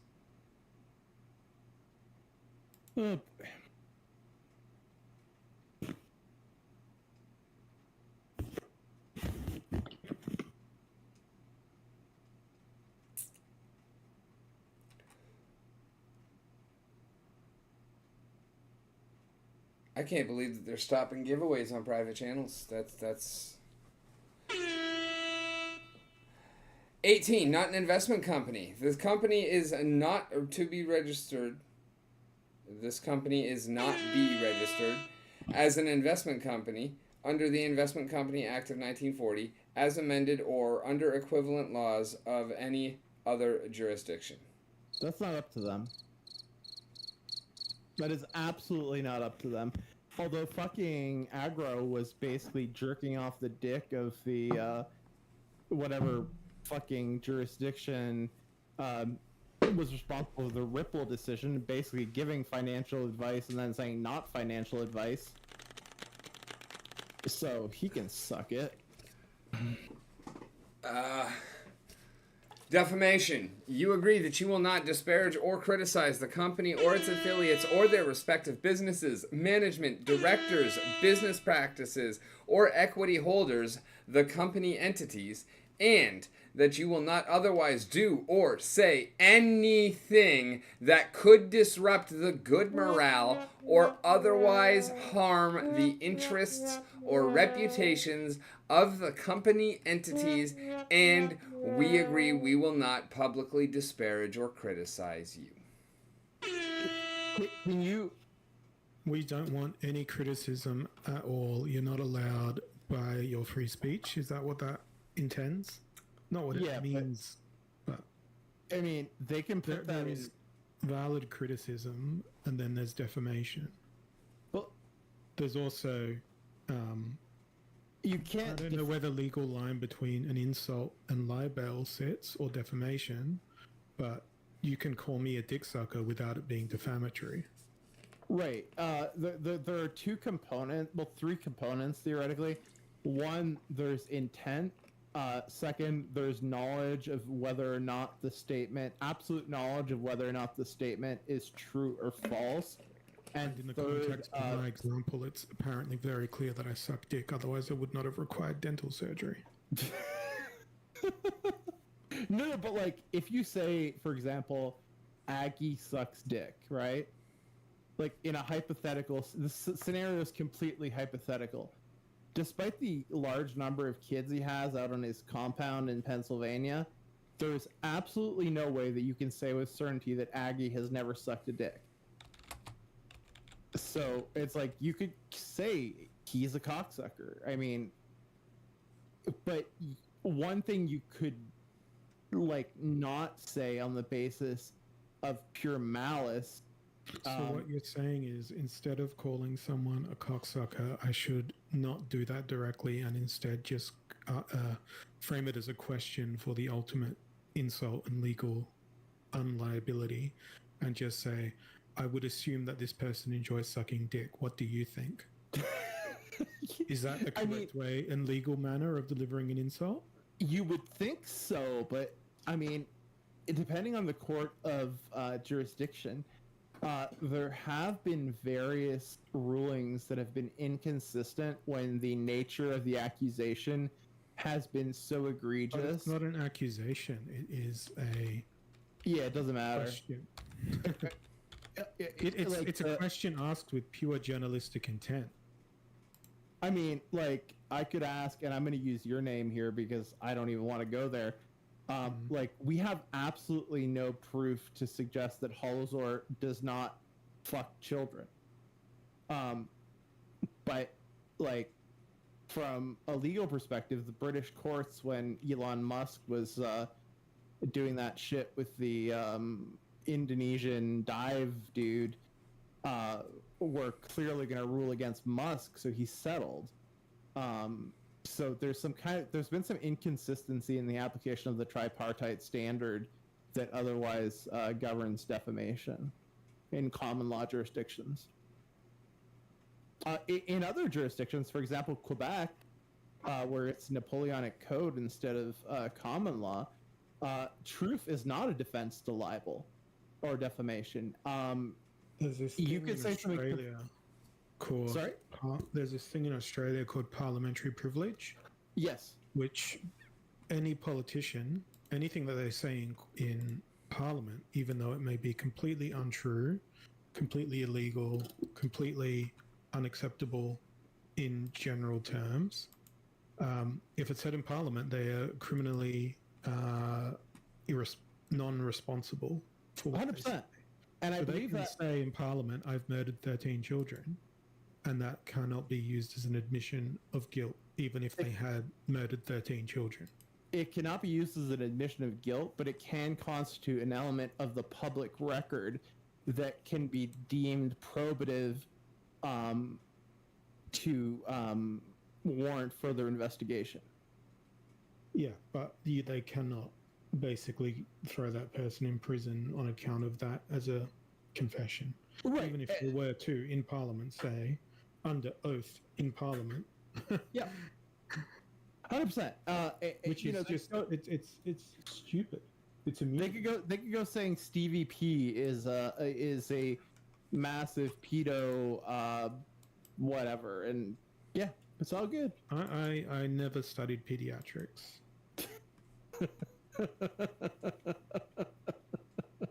And I have no intent to study pediatrics. Children Rick, make loud noises when I'm in public. Rick, you're breathing. It hurts my ears. I was letting y'all talk. Yeah, but the rage is just so... Oh, refunds. Refunds. Due to the irrevocable nature of the blockchain and or lack of control over user assets, we are unable to offer refunds on any purchases. Wait. What if they fail to deliver, which they addressed in 3 different ways? One via arbitration, one via small claims court with the $100 cap and the material damages cap not allowing for punitives. And then they also addressed that in a different contradictory way with regards to the interstate commerce clause. And I believe they even addressed this under international law. Can I propose a change to the TOS so that $100 cap is indexed to US inflation each quarter? Sure. Because I don't believe that's increased since the inception of the game in the TOS. Oh, well, I mean, $50 or $100 is boilerplate. I know, but you got to adjust these things for inflation.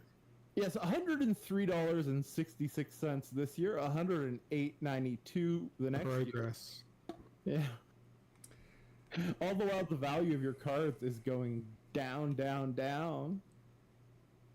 General, these terms constitute the entire legal agreement. What if I knowingly split all of my assets, let's say it's $50,000 worth of assets across 5,000 accounts, and then claimed compensation for each and every one of those accounts to the maximum limit of $100? I have a great way you could do that. You could create the relevant number of corporations holding corporate personhood and have them hold $100 worth of assets.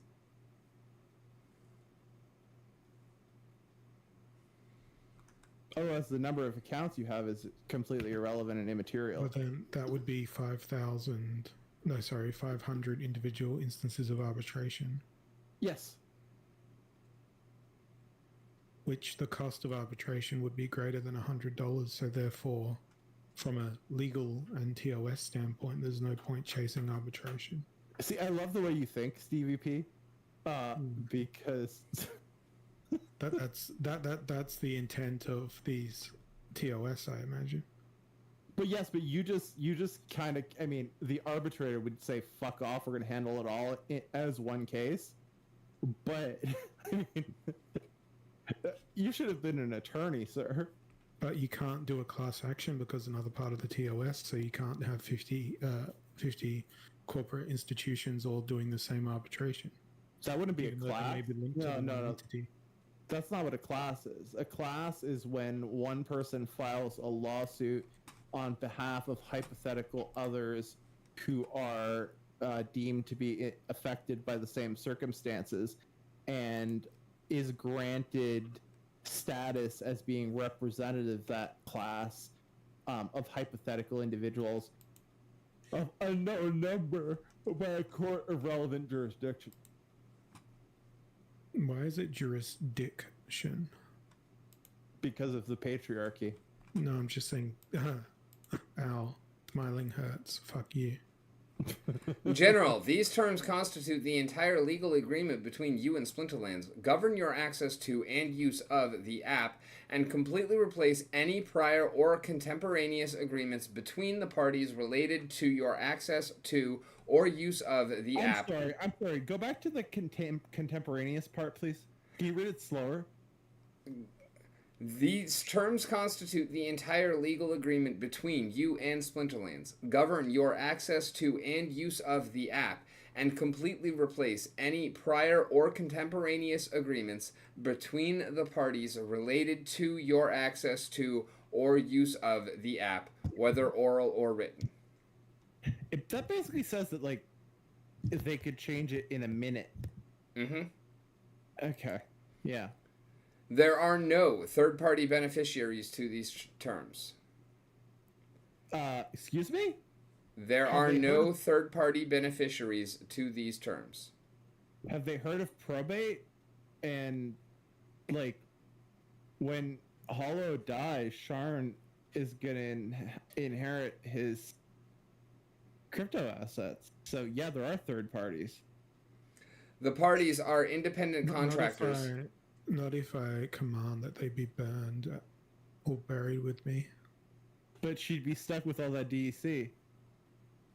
Yeah, I imagine.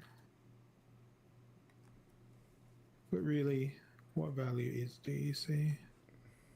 Oh, the flywheel, man. The friendship we made along the way. I want to go to an auto parts store and buy a flywheel and just have it as a prop in the background of my streams. That is wonderful and magnificent, and you should absolutely do this. I anticipate that a flywheel? Yes, a flywheel costs several $100s, and that is not money that I'd like to spend right now. Flywheel, super cheap auto. Let's see what the cheapest flywheel is that I can buy. The parties are independent contractors, and nothing in these terms create any agency, partnership, or joint venture. The language in these terms will be interpreted as to its fair meaning and not strictly for or against any party. You may not assign any of your rights or obligations under these terms, whether by the operation of law or otherwise, without our prior written consent. That's not enforceable. Flywheel bolts cost $60. That's pretty affordable. For a set of 8 bolts that hold a flywheel in place. Oh, so spare bolts. No, bolts that you'd use to replace it. Because if you're replacing your flywheel, you replace the hardware also. Yeah, good point. We may assign our rights and obligations under these terms in our sole discretion to an affiliate or in connection with an acquisition, sale, or merger. I don't even know what that means.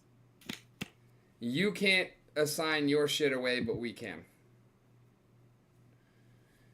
Should That any literally- parts of these terms be held invalid or unenforceable, that portion shall be construed consistent with applicable law, and the remaining portions will remain in full force and effect. That is absolutely perfect. Great. The cheapest flywheel is $257. Sounds about right. I would say check rockauto.com, but I don't think that's going to help with Australia. Our failure to enforce any provision of these terms will not be deemed a waiver of such provision, nor of the right to enforce such provision. These terms will be governed by and construed in accordance with the laws of the Commonwealth of Pennsylvania and the federal laws of the United States of America applicable therein, excluding its conflicts of law, rules, and principles. But they just said it was based on the AAA's interpretation of state law. We will not be liable for any failure or delayed performance of our obligations that result from any condition beyond our reasonable control, including but not limited to governmental action, acts of terrorism, earthquake, fire, flood, acts of God, labor conditions, power failures, internet disturbances, or acts or omissions of third parties. Aggie probably thinks everything is an act of God. So, have you guys seen the film The Man Who Sued God, starring Billy Connolly? No. No. So he basically gets an insurance claim rejected or something like that because they claim that it's an act of God. So he goes and sues the Catholic Church for the storm or whatever it was. But my response to anything that is an insurance claim, and I don't know if this has been legally tested, lightning hits a tree, the tree falls on your car is destroyed, and the insurance company says, oh, it's a force majeure or, an act of God. No, technically it's an act of physics. Yes. Everything is. But that, God created physics. ooh, but what if I reject the existence of God and live in a secular state as I do? Then You're not you, that. sir, Because are Australia is a secular correct. country just like the US. I know that's a funny statement, but it's technically true. Technically true, yeah. The United States of Gilead, but okay. You agree that we may provide you with notices, including without limitation those regarding changes to these terms, by email, regular mail, or postings on the app. By providing Where us is my with your address? email address, you consent to our using the email address to send you any notices required by law in lieu of communication by postal mail. You get the Gold Foil Press, because that's their newsletter. That's not actually. No, they can't do that for all types of documents. Some documents have to be served. There's a investigative journalist / comedian in Australia, and his You were telling name me is about it, I think. Jordan Shanks. Yeah. And Well, who does he shank? He actually was involved in an attempted murder on his life because his place was firebombed. So you've done some quality journalism when people are firebombing your house, Oh yeah.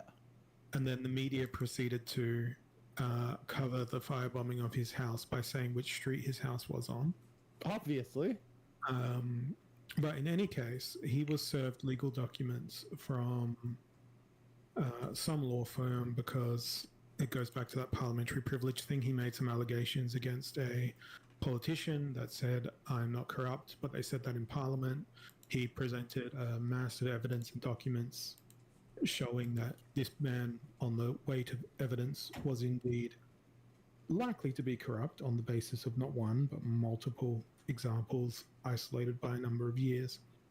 And he found out through mainstream media that he was being sued for defamation, etc., on the basis of his truthful investigative reportage.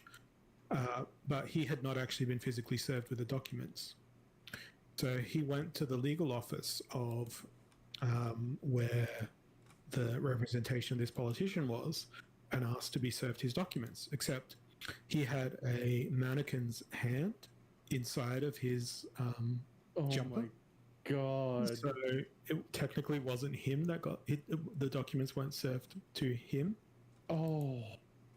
Like actual genius level, like aggravation of every element of the legal system throughout his defense. And I just thought that was so beautiful. That's so something I would do if I thought of it. And he got all of this on camera as well. I do know that in the United States, He just dropped the mannequin's arm as soon as they put the files inside the mannequin's open hand. Yeah. And was like, oh, no, you didn't actually serve me with the documents. Bye. I do know in several U.S. states, they've basically ruled that process servers, like if you refuse to physically accept the documents, like they can basically just drop them at your feet, and it's implied possession. Yeah, that's what they did. As a result of. And you have implied possession in Australia? I don't know if that's the technical term, but that's what the representative of that legal firm appeared to do in that video. Okay. I just thought that was like a very like pro level chess move. It is. I mean, it does sort of show contempt for the legal process, but then again, contempt is a very, very specific term. He showed contempt for his interlocutors, not the legal process. Doing that could be punishable. No one wants to be punished. So if Splinterlands were to serve me physical paper documents and I was wearing gloves, it would not be me.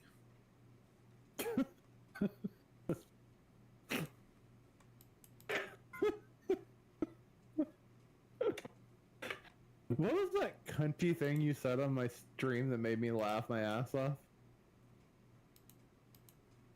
Oh, I said a lot of things. I don't have a phone.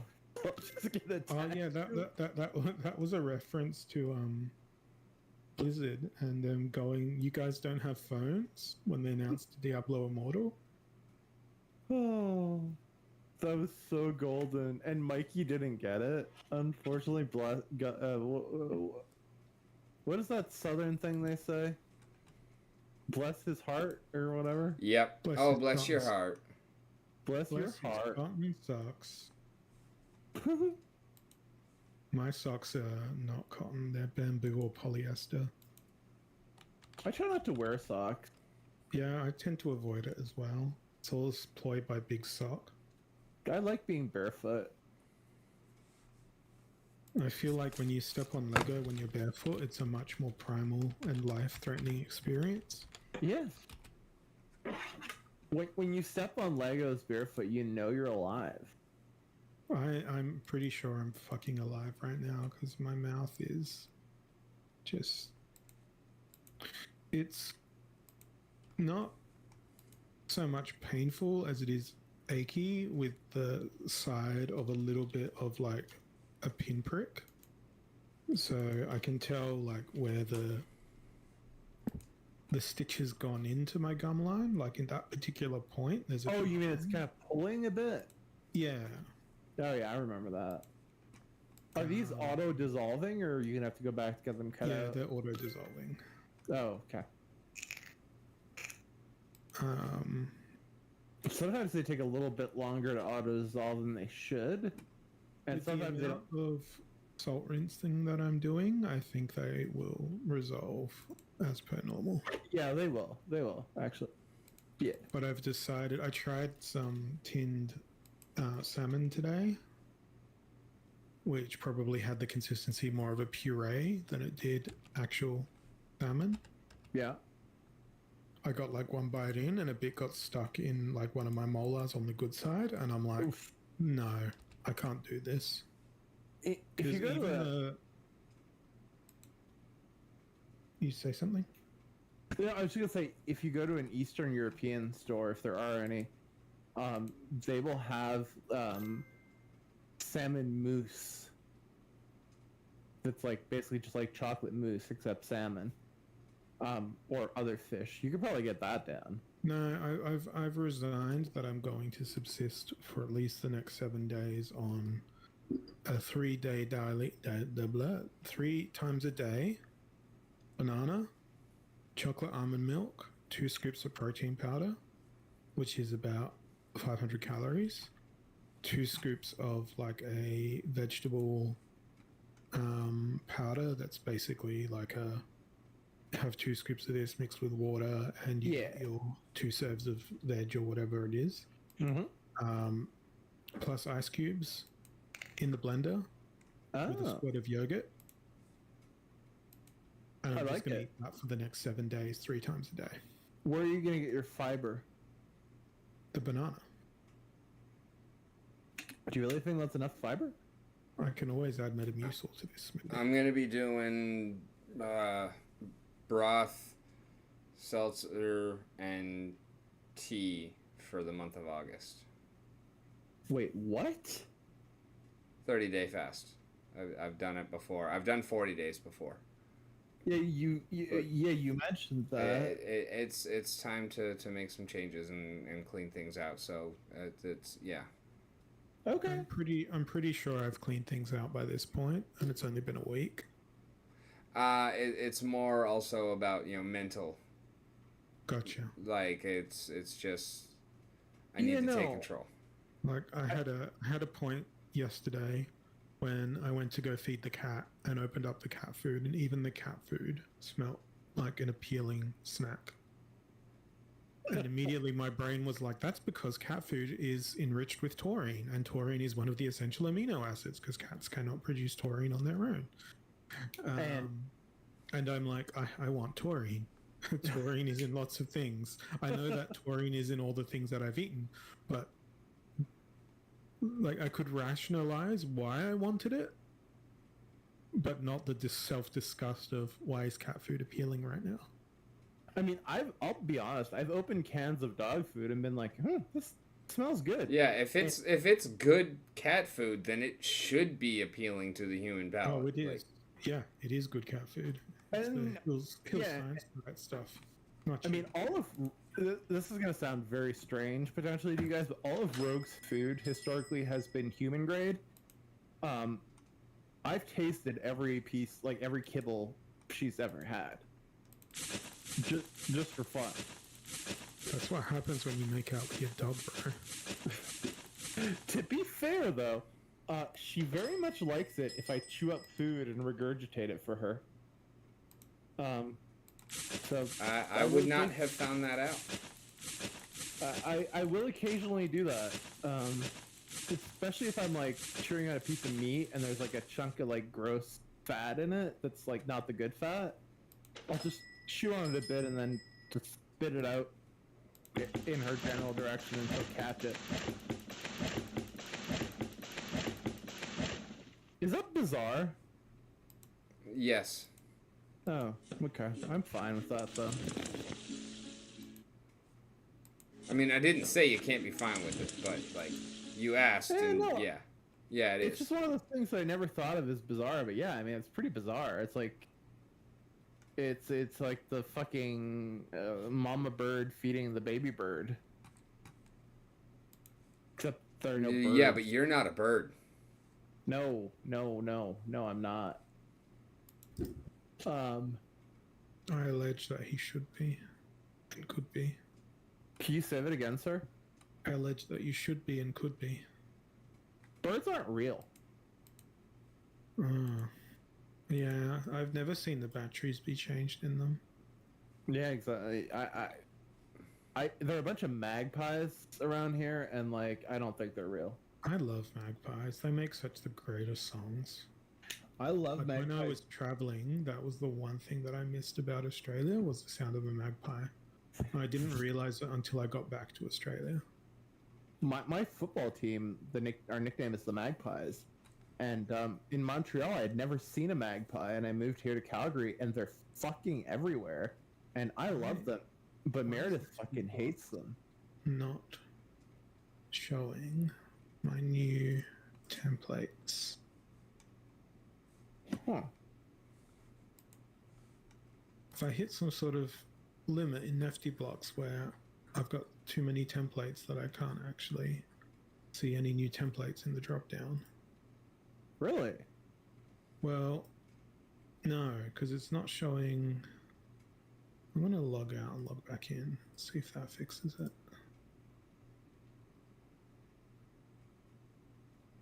Because I'm trying to do the pre-mint for the next pool. Oh man, I was minting packs with my Nova Pangea boss / customer client early today, and he had made all the pre-minted pools, except he had fucked one of them up, and he had put a bunch of different assets in the same pool, even though they were supposed to go in different pools.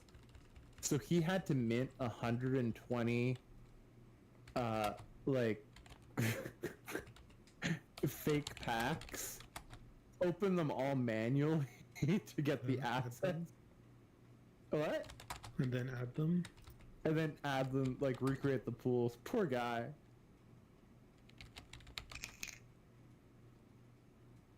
Yeah, the template isn't showing in the drop down. Okay, let's sign out and sign in with Anchor then. And now I'm showing that I have 2,350 something milliseconds of CPU, which is crazy. Available? Yeah. Yeah, it's been fucking up all day. Yeah, it's not showing me the other templates.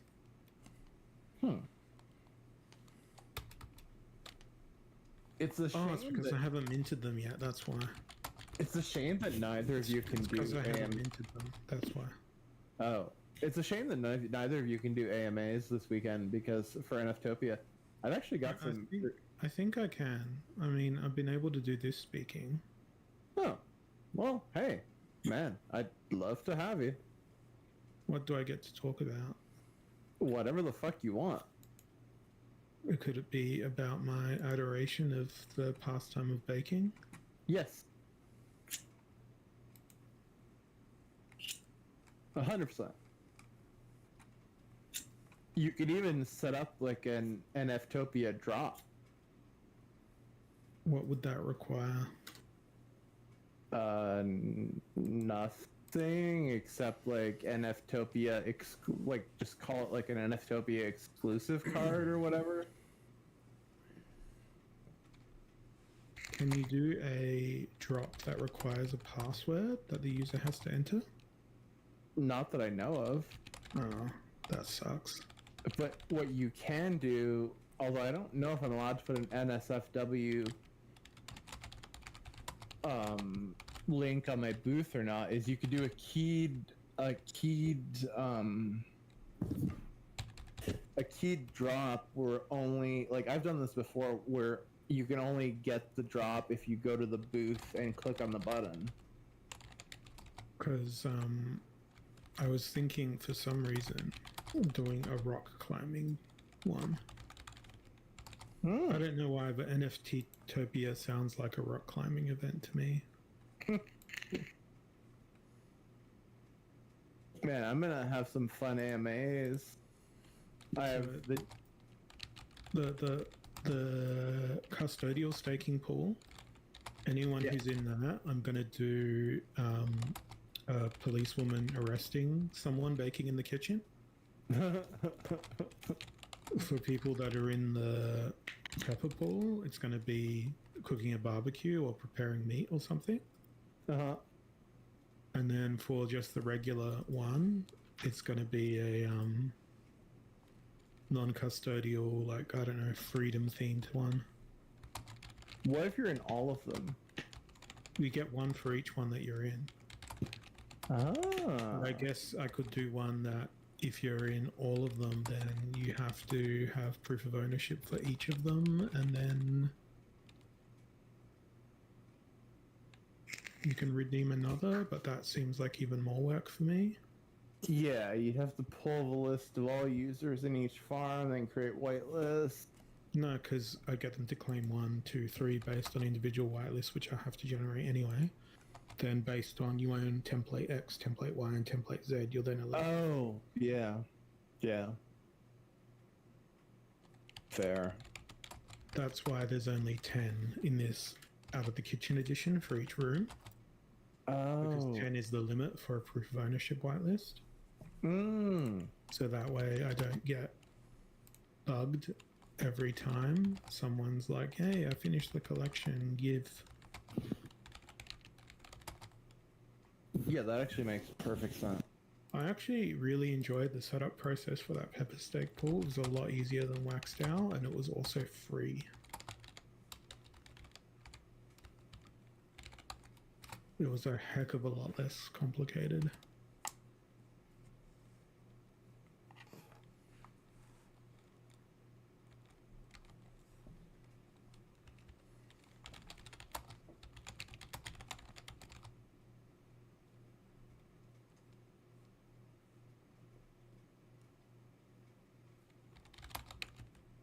How long have I been muted for? A while, I'm yeah. guessing. Have I just been having a conversation with Holozor without him hearing it? I guess so. Yeah. That's pretty fucking hilarious, because it sounded like Holozor was responding to what I was saying. Well, to be fair, the last thing I heard from you was the thing that you said before I stopped speaking again. Oh, wow. That's pretty fucking hilarious. Because it genuinely felt like you were clearly responding to everything I said. Maybe I was just anticipating your output. Possibly.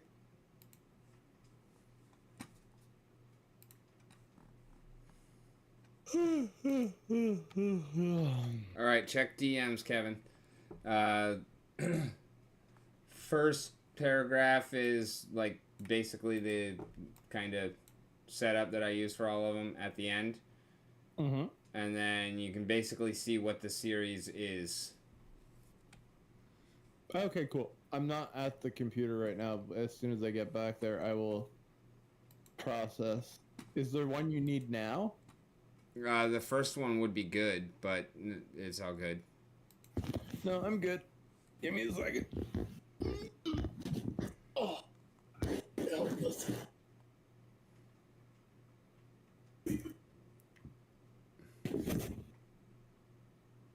Ow, motherfucker.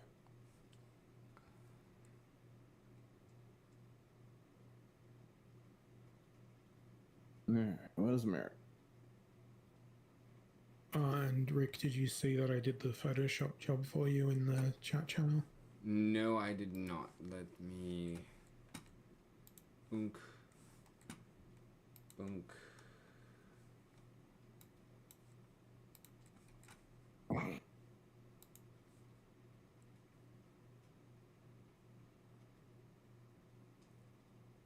Oh, thank you. Yes, that looks fucking great. Wait, which one? Came up with one that was not at all what I was looking for, but it was really fucking cool, except for the dude having a third leg, and Hollow managed to remove the third leg, so... Oh, nice. That's dope looking. Let us see. DMs. Discord.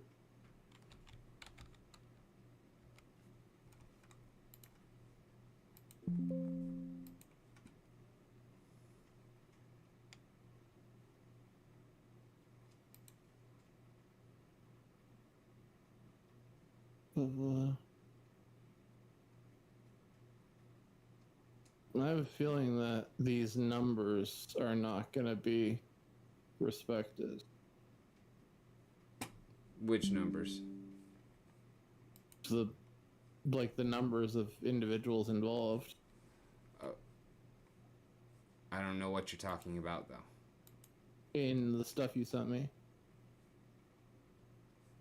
Oh, yeah, okay.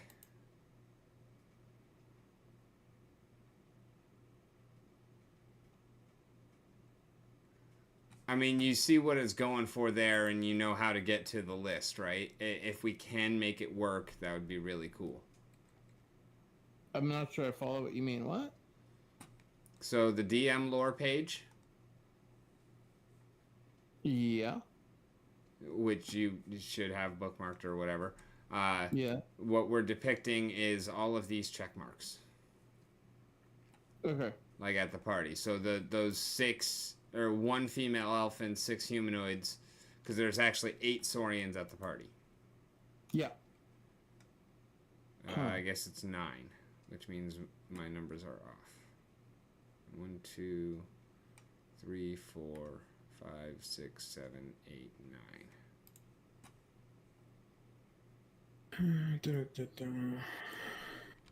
Imagine all the people.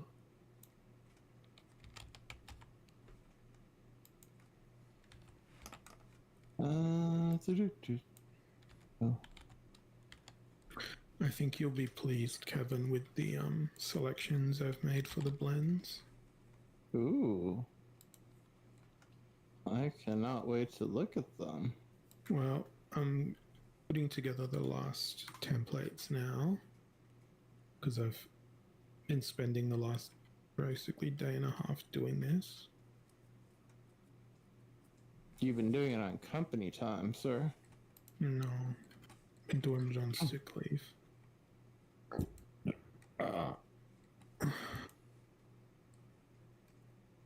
Has Sean been working or has she been... She worked on Tuesday. but otherwise taking care of you? Yeah, but she only generally works 1 or 2 days a week. Oh, okay.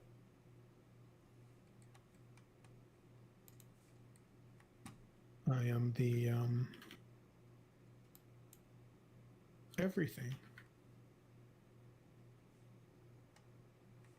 when it comes to household. I really do wish I could do less around the house. I wish I could do nothing around the house. Except the things I want to do.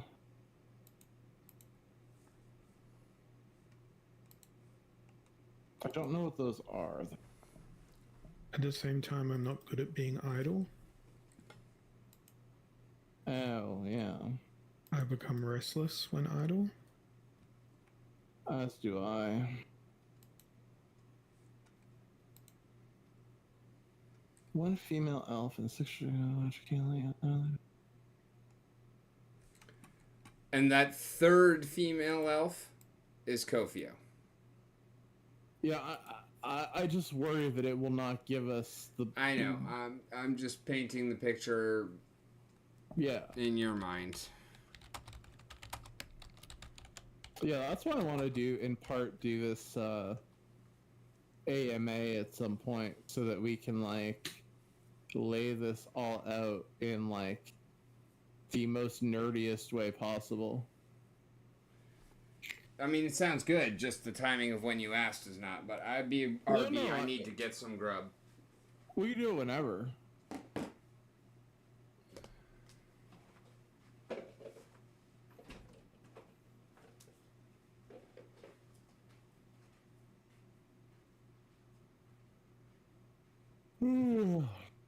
Motherfucker.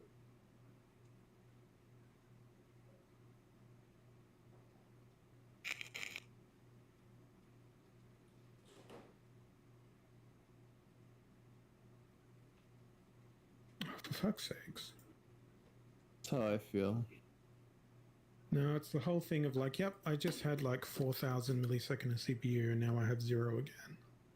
Ugh. That is not ideal.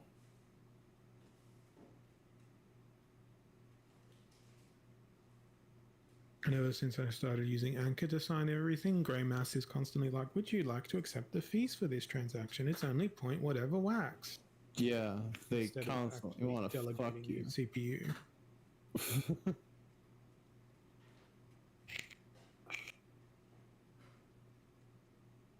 Earlier today, I made the delusional decision to invest some of my wax profits into Funkos, figuring that they had. I feel at this point, even if I stake like 5,000 CPU, it would still do this. Probably.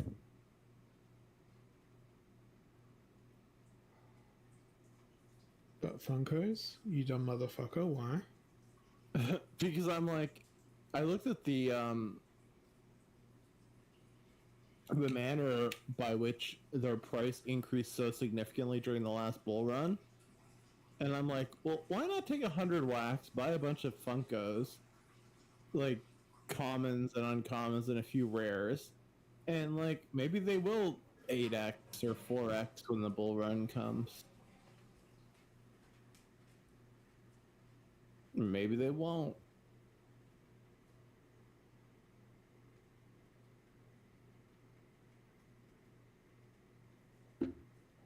What if one of the properties associated with one of the Funkos becomes the cause of or subject to cancellation culture? And then it To what culture? utterly cancellation culture. That'd be great. To probably increase the value.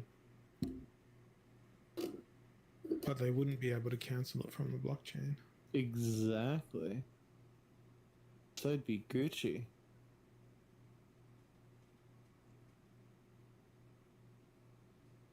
Still at 0 millisecond CPU. Yay. That sounds absolutely lovely. Like, this only started happening since I set up all the staking pools. Hmm.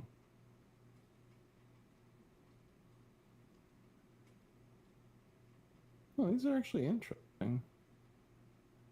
How do I copy this? Copy media link?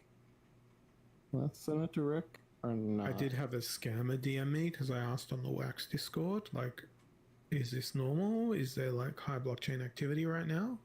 Mm-hmm. And a scammer DM me. I was like, oh yes, you need to fix your account. You need to go to DApp Repair. Let me give you the instructions. And I just blocked them. Oh yeah, totally. That's exactly where you need to go.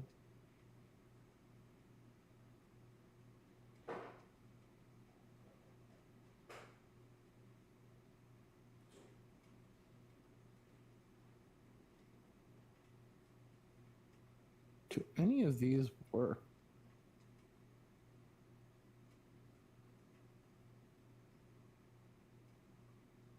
Doesn't seem elven enough.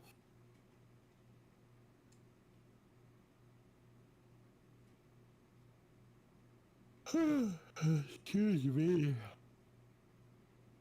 What time does fucking NFtopia start at tomorrow?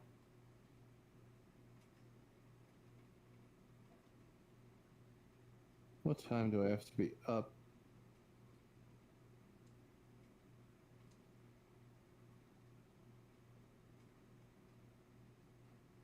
That's onboarding you into blah blah blah, inverse blockchain.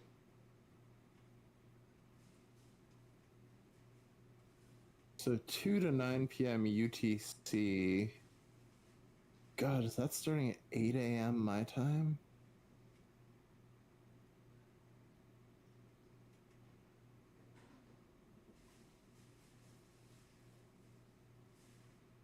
UTC, MSD,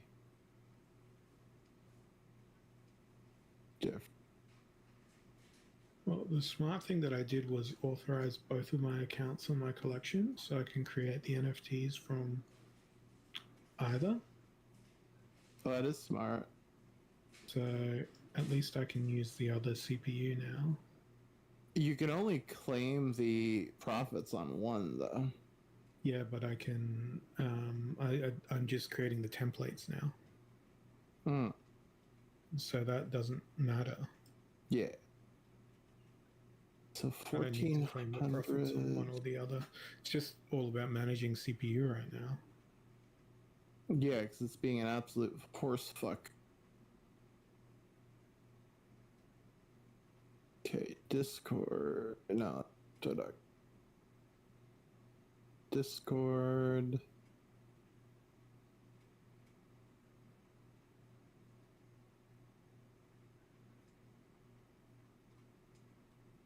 Oh my God, I'm gonna have to go soon because I'm going to need to wake up in less than 6 hours to put links in a booth. If Hollow, if you were to come on, what day would you want to? When would I need to be there is the better question. I'm sorry, I didn't hear you, sir. When would I need to be there is the better question. That is a good question. What's your time zone again? Plus 9:30 GMT. Sorry? Plus 9:30 GMT. Is GMT the same as UTC right now or not? Yes. Okay, so you're plus, so you're 15 and a half hours ahead of me.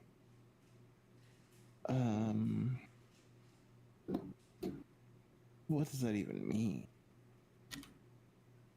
At 12. Establish that 3. 3 to 6.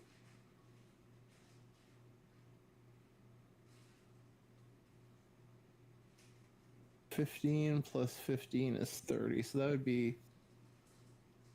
I don't know. I could just do this the easy way. So that would not work.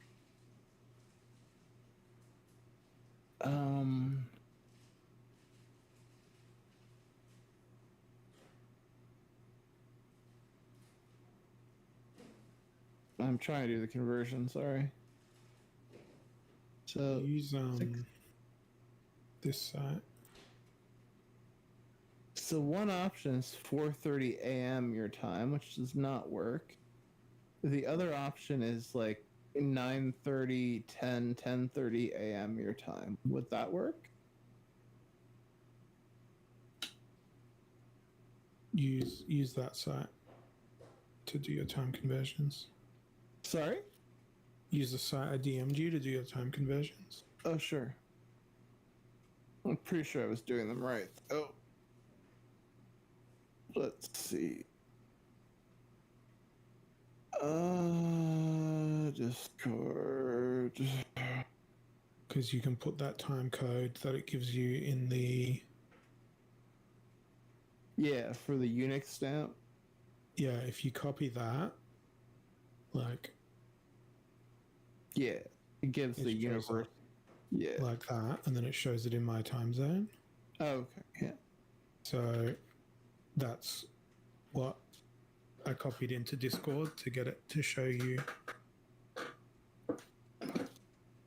my current time, where I am. But it would have also shown you your current time where you are. So for me, that says 28th of July, 15:55. But for you, it would have said 27th of July, an hour past midnight. Yeah.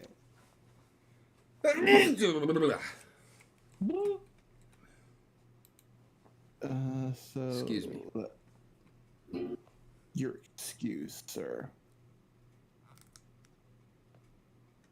Friday at...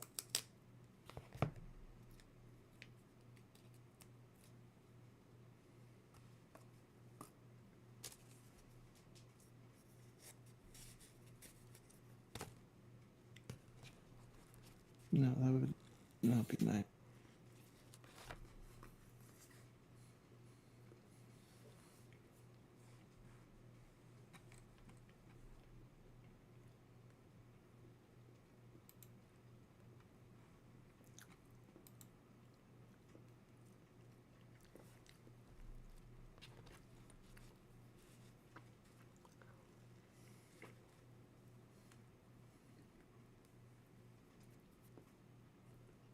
It would be around the...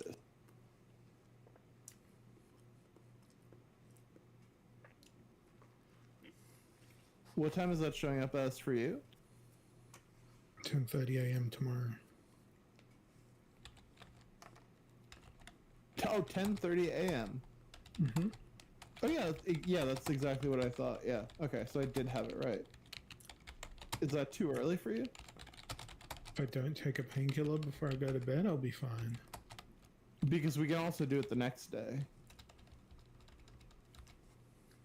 Like whatever works best for you. I just want to let you know that I'll be doing absolutely no preparation and be relying entirely on your instruction on what to do.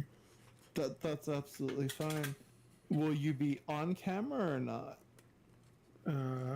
Probably off. Okay. That is completely fine as well. There are many images from the Girl Big Club that I will not be able to show.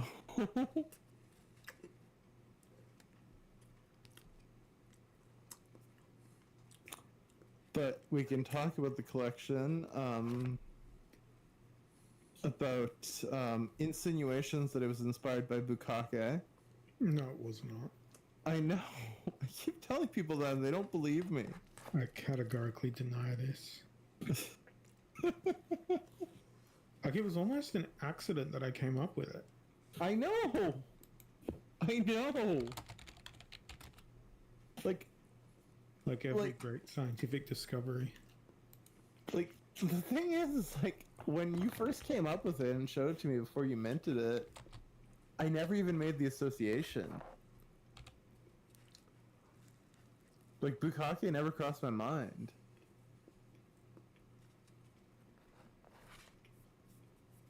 They probably should have, but... I don't even remember what we were discussing that got me to the point of generating it. I think you were generating stuff and you said something like, I accidentally did this.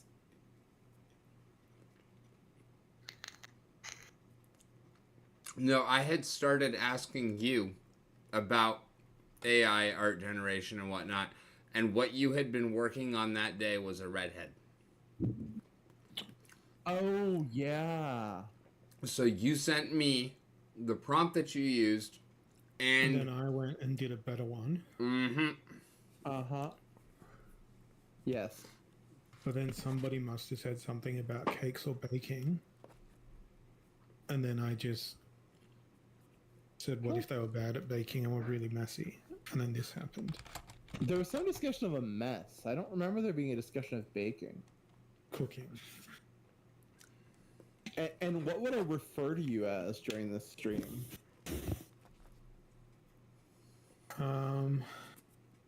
I really feel like I should have a voice changer.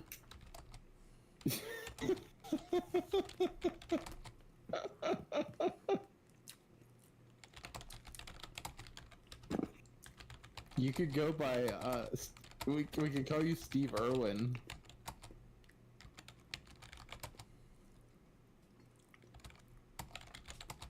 Coming to you live from New Zealand is my guest, Stephen Irwin.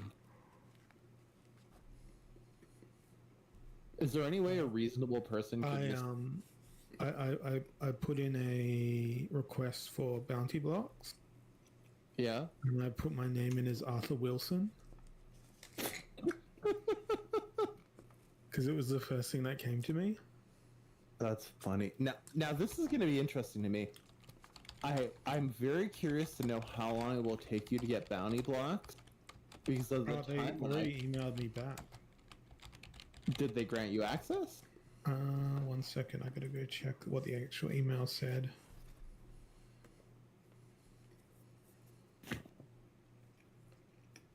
Or was I just hallucinating it? Or was it just an auto reply? There's every chance that I was hallucinating it.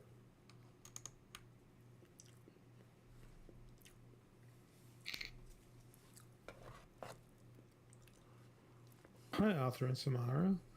This is to confirm we have received your Google submission requesting access to our tools. Please sign up here. After signing up, reply to this email so we can whitelist you. Oh, it's that simple. Okay. I guess I did not get the favored treatment that I was told I received by the person who facilitated my bounty blocks. I was told I would be receiving cake. You were told you'd be receiving what? Oh my god, have you not seen Office Space?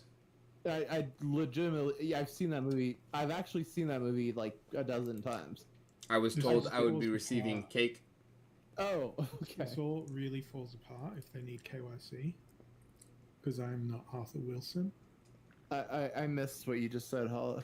This all falls apart if they need KYC because I am not Arthur Wilson. I know I did not KYC for bounty blocks.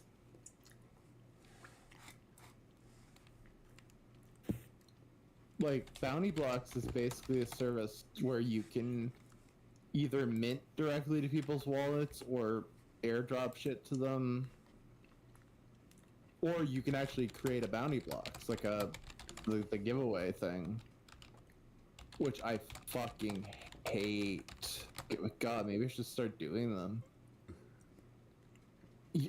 You know, I now have 2 fucking collections that I literally can't make enough of because they just sell it too fast. Fucking, the rare doggo rugs. I committed to making 10,000 of them. I'm at 800 and something. And, the shit show PFPs, which are like one of ones, like the prompt is literally imagine a monochromatic outline of X against a contrasting monochromatic background, comma, manure pile. So each generation, I generally get 4 images that are actually usable, sometimes just 3. And I mint them as a PFP with like describers, like I think 7 fields, and just sell them for 6.9 wax. And then like there's a pretty high secondary market volume. It's just ridiculous. People are literally buying pictures of like animals, demons, and like politicians, and the favorite seems to be like attractive women next to manure.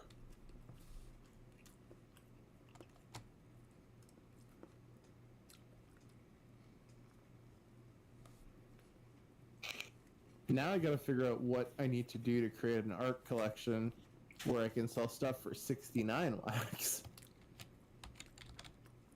Not before me. Say what? Not before me. It's a race, sir. We need to get Rick in on this art gimmick. No. The space is already too overpopulated. We must put barriers to entry through regulation, just like traditional industry. Oh, speaking of barriers and breaking them down, I have a collab pack going on right now with like 3-4 other collections that I'm gonna drop during NFTopia weekend. I don't know if you want to make one, but we're doing cyberpunk dogs. And basically, if you want to do one, like we're splitting the wax evenly from the packs. All the collections are whitelisted. They're all AI art. I guess. I mean, if you joined, could my baker be cooking a dog? No. I feared that would be your answer. Yeah, it would have to be a genuine cyberpunk dog. Could the genuine cyberpunk dog be baking a cake? A dystopian cake, sure. There is no cake in the future. Right, it's basically it's like Soylent heated up over a fire. The world is made of cake in the dystopian future. Speaking of like made of cake, man, you're fucking right, obviously, about Cookie Clicker and the pace of. I mean, it's still glacial, but like I'm up to the point where I'm baking after 2-3 days, like probably like 150 billion cookies a second or whatever. Mm-hmm. And like, yeah, dude, like the pace of growth is just like. Phenomenal. But like the thing I don't get is like how do you get sugar lumps to drop faster? Is that through ascensions? Yep. Oh, okay. So I thought. I also read somewhere because you had told me like don't ascend for a long time, I read somewhere that you should not ascend until you hit 410 heavenly chips. Yeah, that makes sense. Yeah, I don't know why that number specifically, but Because of the upgrades that you can get with that. oh, okay. Like anytime you see a specific number like that, it's going to be because that allows you to buy this and this and this and this and this. Yeah, because the first time I ascended, I had one heavenly chip, which allowed me to get one upgrade. I remember. Yeah, and then the next one is 9, cheapest, Yeah, or at least that's worth getting, because the ones that you can buy for 2, 3, 5, whatever, they're not worth getting until you can actually push a ways down there, because those fucking rewards are just shit. They're useless. Does your speed of progression get faster as you ascend more and more? Sometimes yes, sometimes no. Oh, okay. Like it is very much a game of, walls and plateaus and explosive growth. Yeah. One thing I haven't figured out fully, and maybe you can help. I've read the tutorial and the guide. I just can't fucking or maybe it just doesn't happen often. Mutations in the garden. I don't really pay attention. I just kind of let the garden do its thing. Do you have a lot of seeds? Well, now I have all of them. How did that happen? When you plant the garden, do you fill all the squares or do you leave some empty? I pretty much never fill all the squares. I'm not interested in paying that much for seeds. No, nor am I. I just want to get the seeds. And it seems like the only way to get the seeds is to plant different plants next to each other, right? I guess. 'Cause I have 3 now.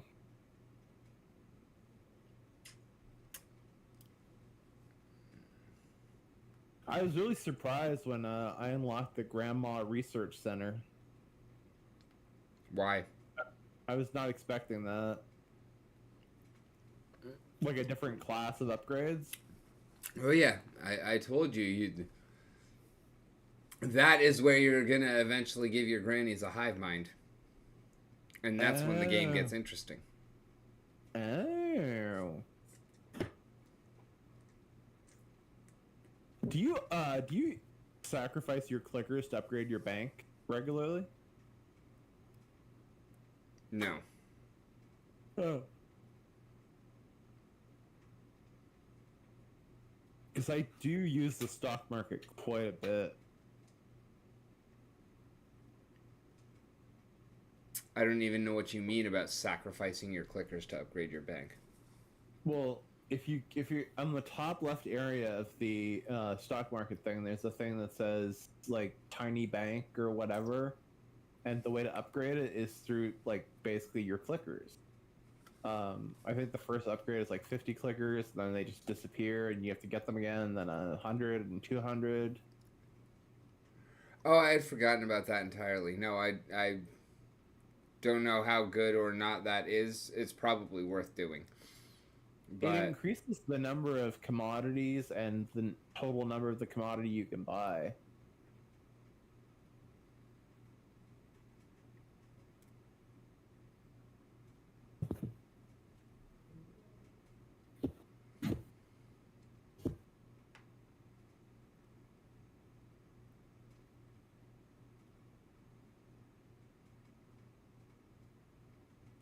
honestly, I haven't been on there in probably a week now. On Cookie Clicker? Yeah. Oh, man. I have this kind of obsession with it right now. Well, as soon as you get access to the cheat thing, it's really fucking cool for a week, and then it's just okay, I'm done. Yeah, but I don't think I would get I don't think I would use anything else. No, I encourage you not to. Yeah. For that exact reason, it really does ruin the fucking game.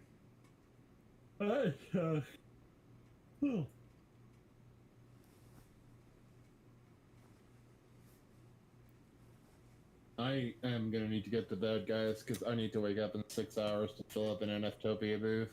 Yeah, I was just thinking the same thing. I am working today, so I grabbed the snacky to be up for a little bit longer. But yeah, it's definitely time to call it. Steve, I'm glad that you are feeling better. And I don't know, I might holler at y'all at some point tomorrow. We won't be streaming. So I'd actually... Whisper. What? Podcast. Podcast. Yeah, Yes. when are we doing the next one? This upcoming Wednesday?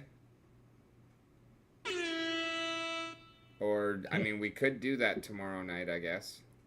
Yeah. Maybe. No, because I'll be working.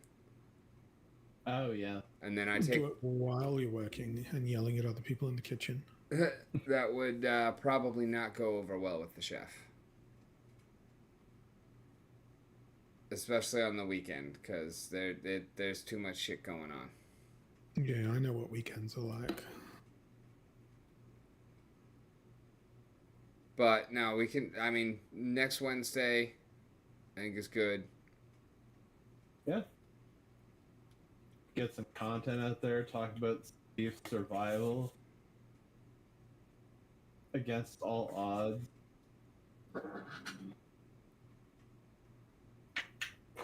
Anyhow, thank you very much for watching for those out there in the audience. And I will be on Splinterlands TV Saturday morning in about 25 hours and 15 minutes. No, 26 hours and 15 minutes. And in the meanwhile, keep kicking ass because you are fucking awesome.